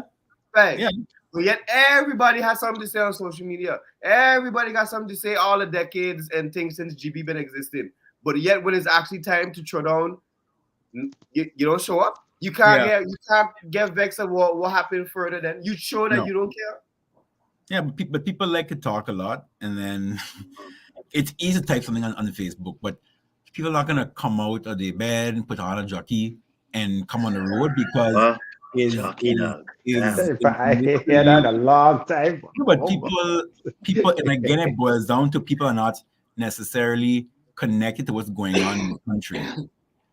People are literally like only engaged during election, and that's unfortunate. It's not only just Donald. What you're saying is true, but I also feel like St. Martin people as a collective, it's all talk until it's time for them to potentially lose something. Yeah. Because it's like, oh, bye, I ain't going. Granted, I go say that, but also say to an extent, I could understand. Why I gonna go and protest, do this GB protest when I know 5 people gonna go and I don't get fired because I show up to work? Yeah.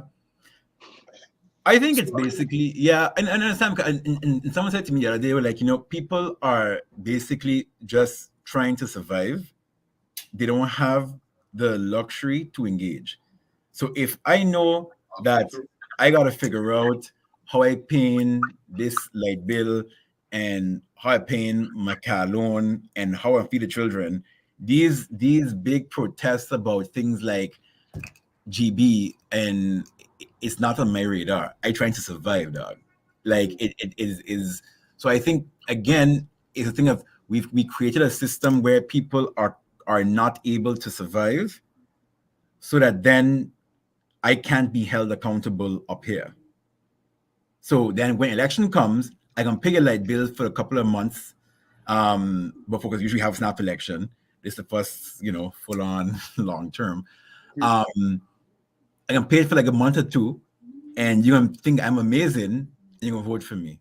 And I'm in there basically not doing anything to fix the problem. So what I actually hate to see right now is that you have a lot of people giving donations and coming and doing things, whereas they're actually elected and in a position to fix the problem. They don't fix it. So what they do come election time, oh, here's a picture. I donated something to the school. Okay, but you're the minister. You should have fixed that. Mm-hmm. Like, why do you have to donate this, which should have been fixed by your policies? You know what I mean? And that's what you're seeing. You're constantly seeing everything being undermined to be used for political mileage. That's But it goes back to exactly what you say. Is more for a popular. Is more for the newspaper. Is more for the It's front page. propaganda. It's our Yeah, propaganda. yeah, yeah. yeah. Is all surface level than actually getting to the root of what going to cause the problem. Yep, because again, it doesn't serve my purpose if I Mhm. constantly if I fix the problem. You know, the whole thing about, for example, do you go and take pills, or do you go and get a Eat holistic better. lifestyle change? Yeah, yep. Make But money by giving you pills. you're absolutely right. Why would I, who have a pavement and a concrete company, look for a permanent solution to pay, other than paving the roads? Is Yeah, in my interest. Every time they got a pothole, they gonna call me. Why I yeah, don't go and have an innovative solution where I don't have where I out of a job? exactly. And but again, it's a question of if you see politics as a money making avenue, or do you see politics what it is, a noble profession to effect change? And that's what we don't see. Yeah, and Dean on for I don't know if you was here for the whole conversation, but we Mhm. talked about this in the beginning. Voting is one way to keep people accountable and stuff like that. Yeah, but you're also right. A lot of people don't know the difference of the ministers and the what the how to say it, that there is a difference between a minister and a parliamentarian. Yeah, they don't understand the roles, the different roles. It's not the same. But then again, it goes back to what Patrice was saying. This information is more or less out there. They have the town hall. They're showing them. But if you don't go to them, you're missing out this information as well. So I Yeah, don't think they're used to it as yet, Donna. I don't think a lot of people used to these things yet. but I think, yeah, yeah, I think, again, I think, the reason why we have politics is because we have You mute your mic, I think. yeah. What Oh, happened? Yeah. sorry. Yeah, yeah, yeah. I think why we sort of started PFP is because no one was doing it how we thought it should have been done. So in the off season, you got to be out there educating people as MPs about what is XYZ, but also hearing from the population what's really going on the street, because you cannot just come to the people in election. So we did our whole town hall, but again, people have, like you said, people have become so used to this idea of themselves and government, and there's no connect. You just kind of like run separate lives completely. And again, it goes back to that people are trying to survive, but at the same time, you as an elected official are responsible to engage with your people. You gotta fix the problems that they're suffering from. So this survival mode, because when you're surviving, you can't thrive. You're so focused on the bare essentials, you're not moving up your sort of hierarchy of needs. And politics is very much on the higher level in terms of psychosocial, trying to understand you as a whole person. I don't have that time, and it's because you create a system where I have to be in survival mode.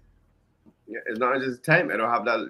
It's like you said before, you don't have that luxury. That is a luxury. Having that Yep. kind of worry or that time to be like, who I gonna vote for? You thinking about, oh yeah, You where think my about next that. meal coming from? Where I And pay that's like where and that's where the whole predatorial voting comes in. Oh, go down to this neighborhood, everybody hungry, bring a case of beers and some chicken leg, and boom, you might get 10 votes there. But nobody is saying, actually sit down by your desk, actually legislate things like a living wage, which we talk about all the time. Like, it's impossible that St. Martin is a complete dollar-minded economy, and we are working in guilders and the lowest amount of guilders in the whole Dutch Caribbean. It's Hmm. impossible. And I mean, you got to balance inflation and economics and businesses with that labor thing. But no one's having a discussion about how do we find a middle ground to say we're not going to throw off the cost of living by giving by a high salary, but we have to make it decent enough that you don't have to worry about, things like your light going off.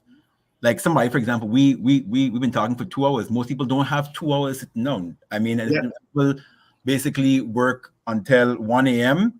and then the next job is at 7 o'clock. And those 6 hours they have free, they sleep in, or they Yeah. making children's lunch, or they checking school work. So this is luxurious time that not everybody has to engage.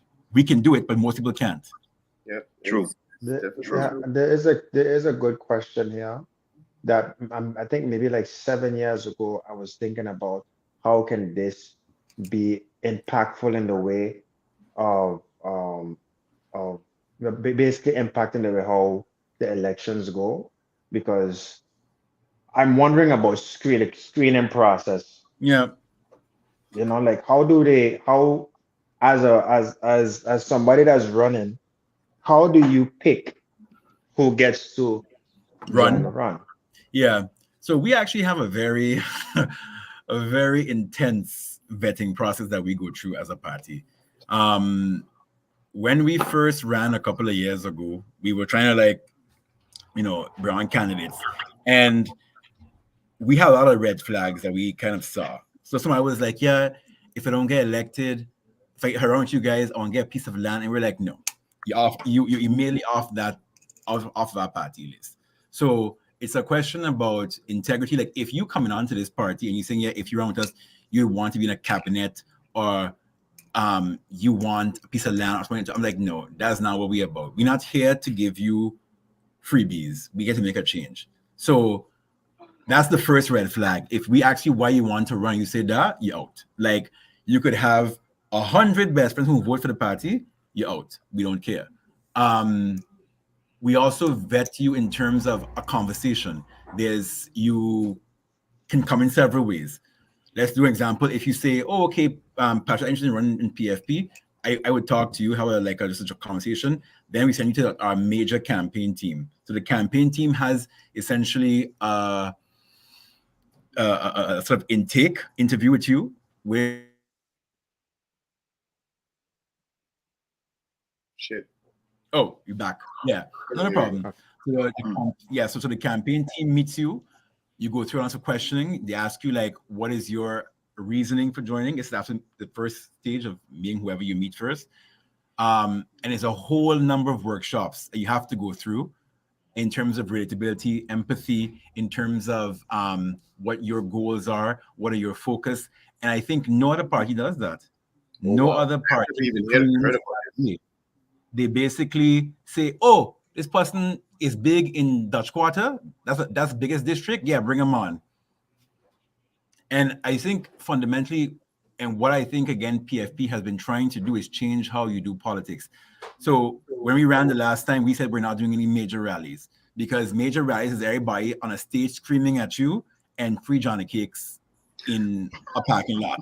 That's really what it is. And I think we fundamentally said to ourselves, no, that's not politics. You have to hear people out. So we had basically small town halls and we went neighborhood to neighborhood. And we also focused a lot on having party unity.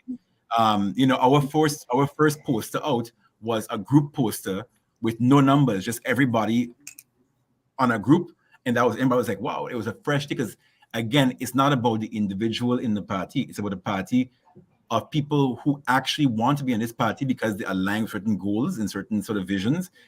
They've been vetted, and then things happen along the way, and people can come and go.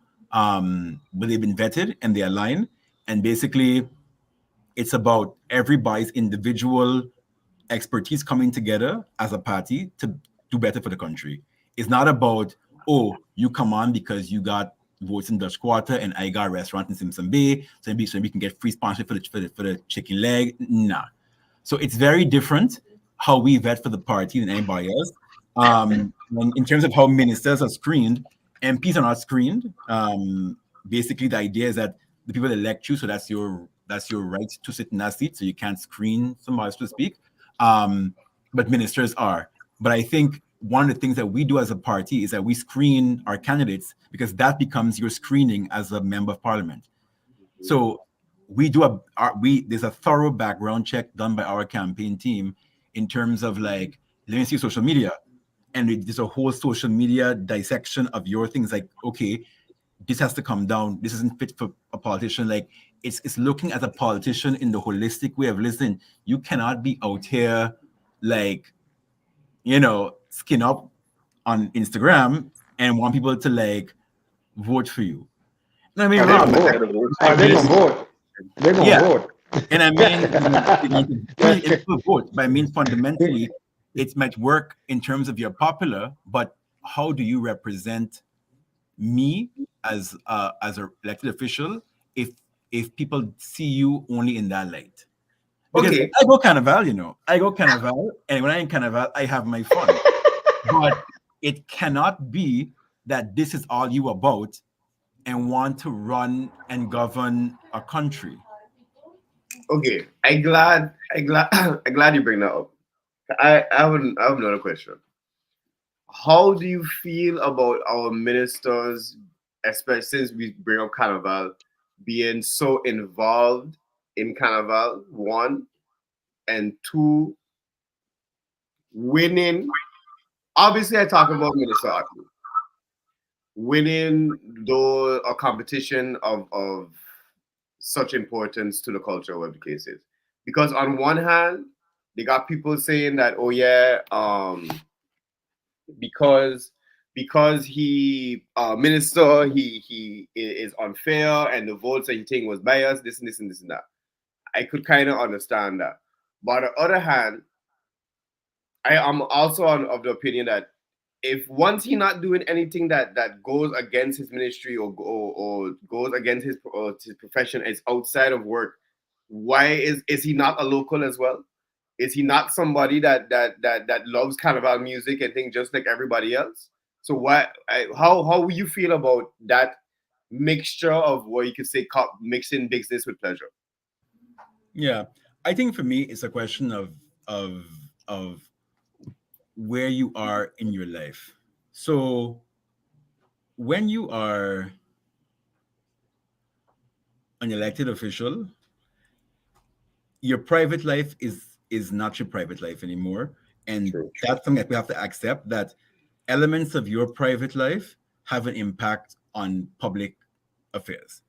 um I think you can love carnival and you can love doing private things, but you got to realize that, you know what, your days of being involved in a particular way are no longer possible, because fundamentally you are in a position of influence, you are in a position of objectivity, that you cannot involve yourself in things you did before, because for whatever reason. You just held to a higher standard. Simple. Yeah. And I think, I there's a big debate now going on about basically like, oh yeah, but people have a life. I'm like, yeah, people have a life, but then don't be a public figure, because essentially your private life will impact public affairs. I don't care what anybody says. Like, it's a fact. I'm not even a elected official right now.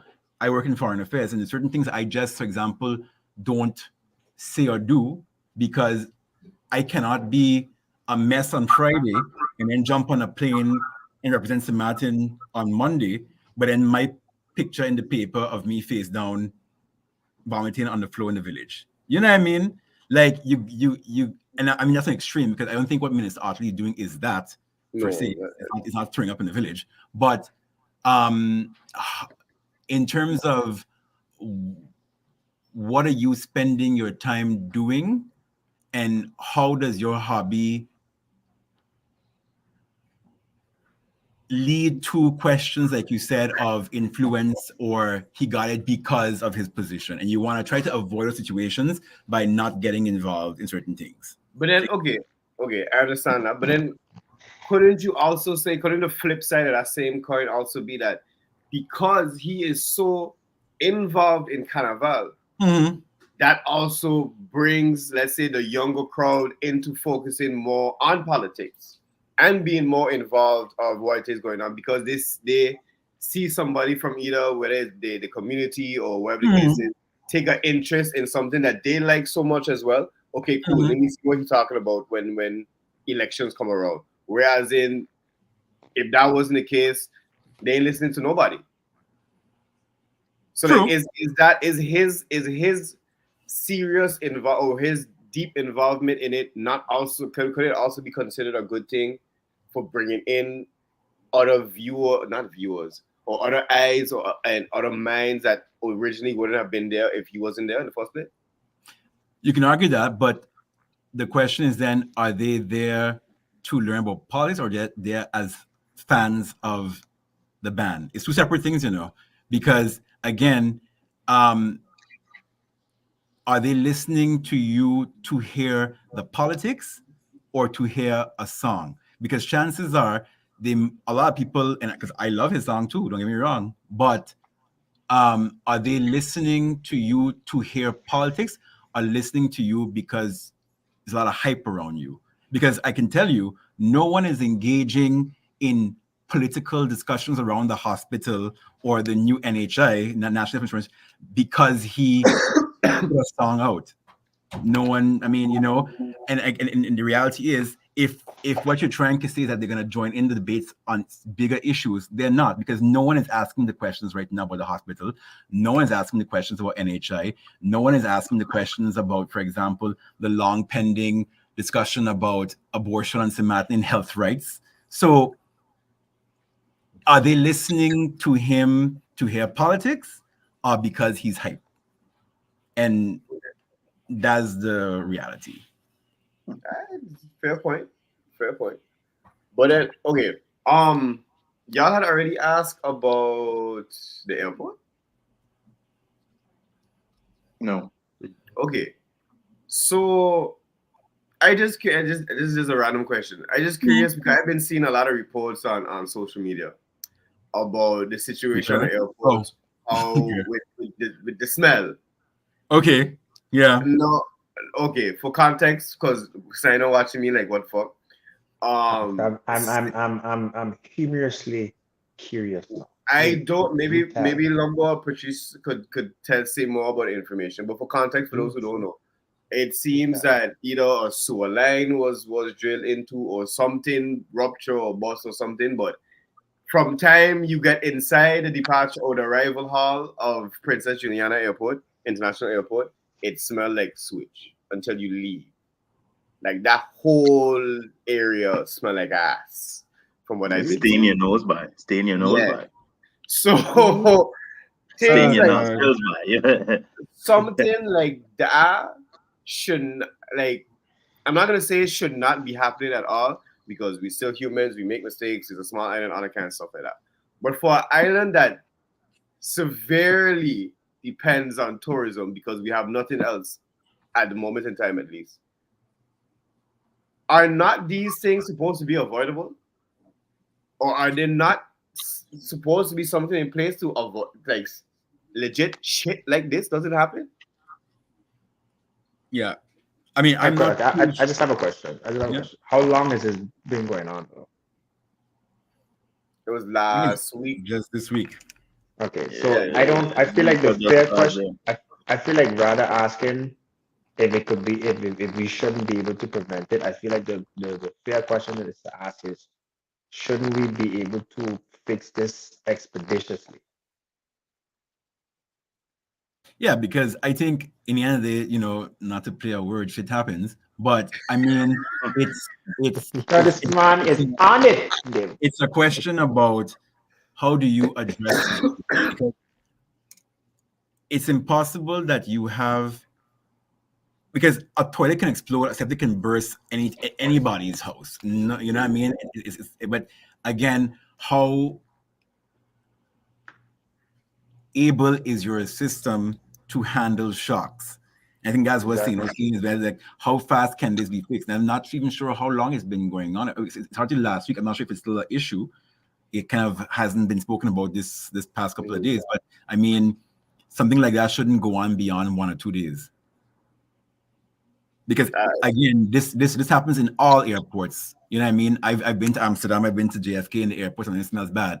But it's not a problem. But the problem is, again, are we equipped enough to handle these situations as a country? Because again, like Kano said, is that tourism is our bread and butter. So you can't have an airport that is not, one, up to speed, but also two, an airport that's so heavily politicized.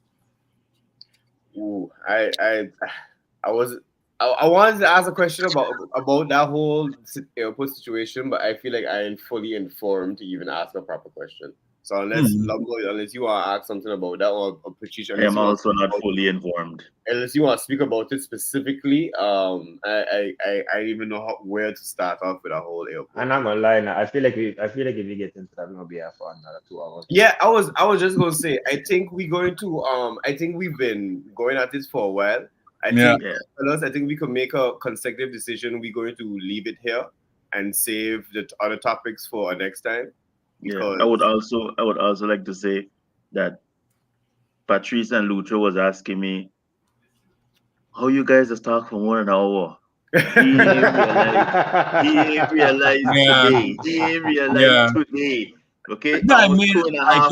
2.5 in.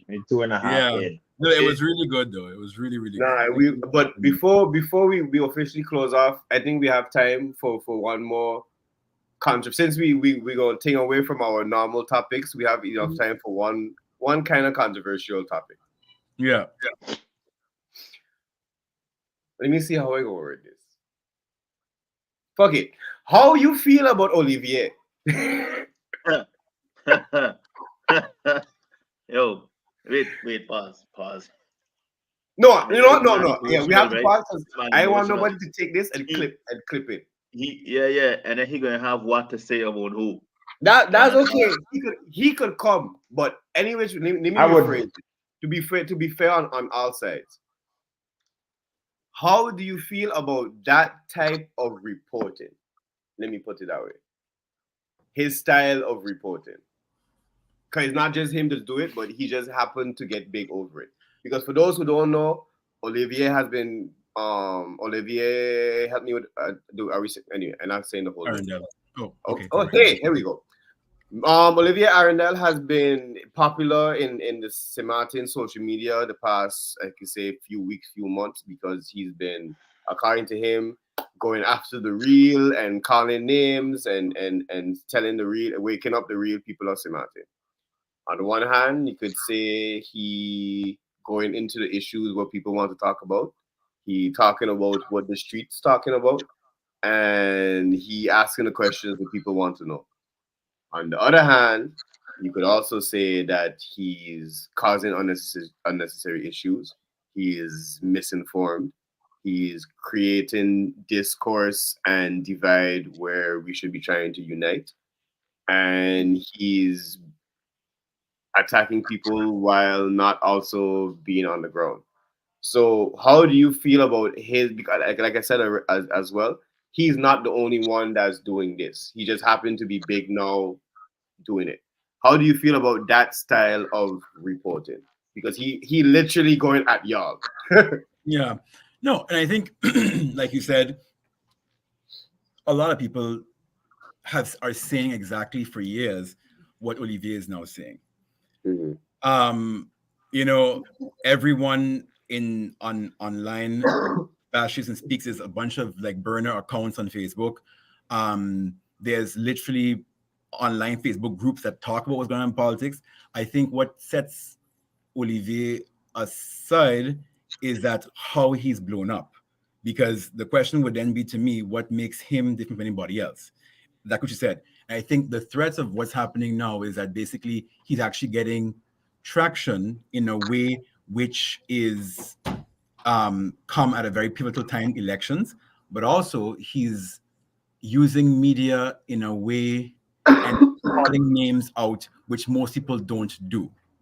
Most people allude to corruption and who's involved. He's not only alluding, he's saying it's happening, and he's giving you names, and he's presenting what to him is evidence, or his evidence. Because I won't call it evidence because I don't know what it is. I think the fundamental issue of what's happening now, though, is that he's calling it out, and it's good to call it whatever is seen or perceived as corruption.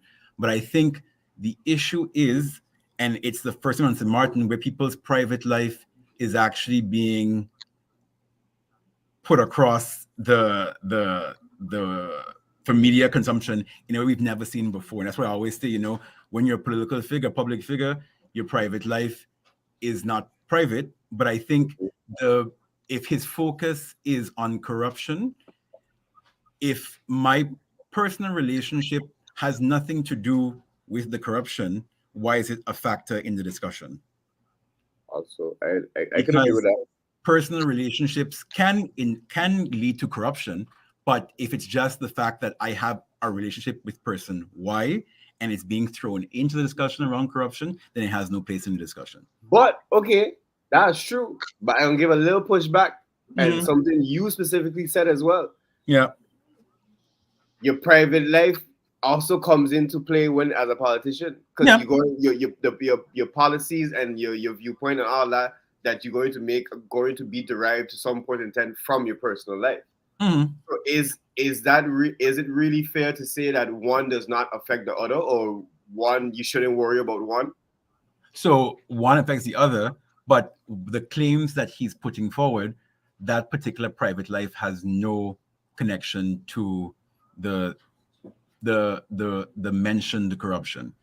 Okay. So if I am dating Mary and I steal in $500 and Mary just happens to be my girlfriend, why is Mary existing? And we know why Mary is being mentioned. Mary is being mentioned for political mileage. She's not being mentioned to bring out corruption. You see what I'm talking about? So the reality is there is a thin line between private and public and the overlap, but the aim is not here to necessarily expose corruption. It's also political mileage, and that's where I think his strategy kind of interlinks. He's exposing or trying to expose corruption, but also trying to gain for political parties benefit. I mean, I think is that's an educated or safe educated guess to make, because granted, I don't think any of us here personally have a relationship with him, so we all speculating based on what we see and stuff like that. Let me just put that out there. But I would have to agree with you as well, because on one hand, in the beginning I was seeing all the videos come out, seeing this, he talking about this one, talking about that one, attacking this one, attacking that one. Okay, cool. And I also believe is what the main reason for him getting traction is like what you said. He calling out names, and that's something we've never really seen before. It's something that we always wanted somebody to do, but nobody was ever quote unquote brave enough to actually do it. And I think fundamentally the reality is that, had the focus been on the sort of the meat of the issue, which is the Corruption. the corruption, people would have sort of stayed in line with saying, okay, this is going this way. But a lot of it now is driven by the sensation of people's private life. Some of it does impact the corruption, but a lot of it is also just melee. And I think fundamentally that's why, it's unfortunate to see that in the discussions around the corruption, it's taken on more of a reality show than it is an information thing now. And I think, fundamentally melee sells. And again, that's kind of possibly why it's being used. But at the same time, you're kind of missing the focus of people are suffering. People, as I said, are in survival mode. Are we actually trying to address the corruption, or are we trying to use the private life linked to corruption to get votes for the party I'm supporting? But not I wouldn't even say party that he supported. From what I've seen recently, he coming out with his own party. That's what I was saying. I kind of believe. Well, speculation. I think that he coming out with his own party, but then that would lead me to believe also what he said, that is not just pointing out corruption, is like you said, is having political mileage and gassing up the people to be like, hey, this is what happening. Watch, I gonna come out with my own stuff. Vote for me. So if that's the case, I mean, he ain't doing a bad job at it. If that's his goal, but I it's interesting. It's interesting to see. Cause I feel like it's a double. Like I at least feel it's a double-edged sword. On one Yeah. hand, he again saying what a lot of the people on the street would like to, or saying, or would have the balls to say, if what was it, the testicular The fortitude. testicular Yeah. fortitude, sir. Okay, use it. Why use it correctly, now? A lot of people don't have the testicular fortitude to be calling out those names and stuff like that because Yeah. either they ain't gonna get wherever they think punished, or they go take that by their family, or whatever the case may be. So that is it. That is a big attraction point. But at the same time, I kind of agree with what he's saying. I feel like he's going a little bit too personal and going away from what might have been the original point Yeah. of the whole thing. But yeah, he definitely has testicular fortitude. Olivier, if you one thing you can't say about if one thing you can say about Olivier is that he have that, because boy, maybe I might let me stop Yeah. before you talk to me as well, and I have to go and I have to say something. Okay, I think that's enough potentially controversial stuff. I think we could call it a day, because if we have to go into anything else, we can be on here for another 2.5 hours. Yeah. And we going to leave Patrice do the walk and not just sit on social media and talk about it. Yeah. We're gonna let Mr. Gums get to actual work. I just want to say Yeah. from everybody, we really appreciate you coming through. Not only Yes, sir. giving us the information that a lot of us didn't know, most of it, 80% of it, I didn't know. And but with your time and your candor and really being open and honest about everything, we really do appreciate it. You're welcome back anytime, not just around politics time. You're well. Let me not politics, not around election time. You're always Yeah. welcome back. If you have anything you want to discuss with the people or let the people know, you're more than welcome to come through drinks to the fellas. Perfect. For sure. Maybe we go have an episode by one of the headquarters. But yeah, Yeah. Actually, I know. So pull up next time, guys. we're gonna Yeah, think. man, for sure. Like I said, we really appreciate it. And fellas, you have anything else you want to say before we sign out, or maybe give Mr. Gums a chance to say his last few words? But I just want to say, thanks for coming through. Thanks for giving us your time, sharing the knowledge, informing not only us but the people as well. And thanks to the people being active in the comment section, listening closely, giving their feedback as well. And yeah, man, I really appreciate it. And yeah, I don't know if Sign have anything. If not, then Sagom's got a flow for his closing remarks, if any. Well, I would like to thank Mr. Gum for coming in and being very verbally entertaining by giving us a very, very needed vocabulary lesson there. Yeah.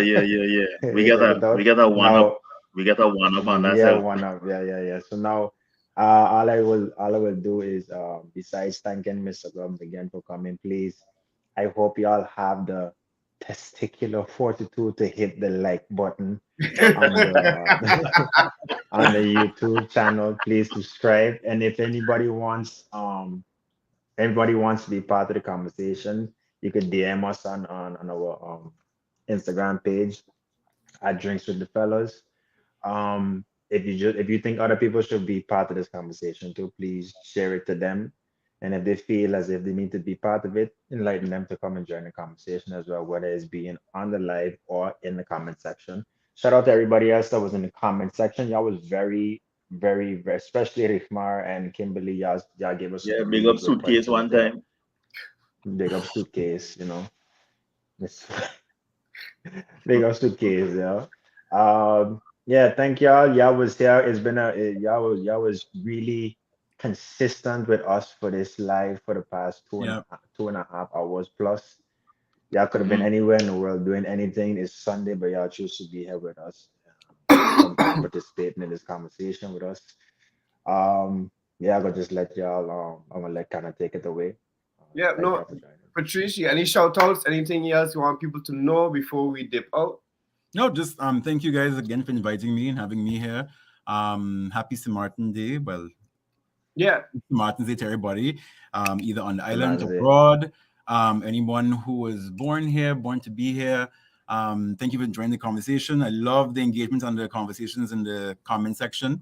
And from the side of PFP, this isn't a one-time thing. You reach out to us. We have our Instagram page, PFP. Fight for Progress. We have our Facebook page. Hit me up on the road. Blow your horn when you pass our headquarters in Simpson Bay or Garden. We're there. Join us in the campaign trail. We have a lot to share. We have our manifesto coming out soon. For everyone to share, look out for our videos and updates. And of course, we look forward to seeing everybody coming out. Postulation Day, 22nd. And also, just follow us. Follow what we're talking about. We're here talking about better quality life for everybody. And come January 11th, we ask you to keep on supporting us. And January 11th, do that vote and vote for PFP. Thank you so much. Yes. Again, thank you, everybody. Thank you, Patrice, for coming through. Thank you, everybody, for joining this episode. We will see y'all for episode 78. Have a good weekend. Have a good night. Check y'all later. Peace. Later. Peace. Later.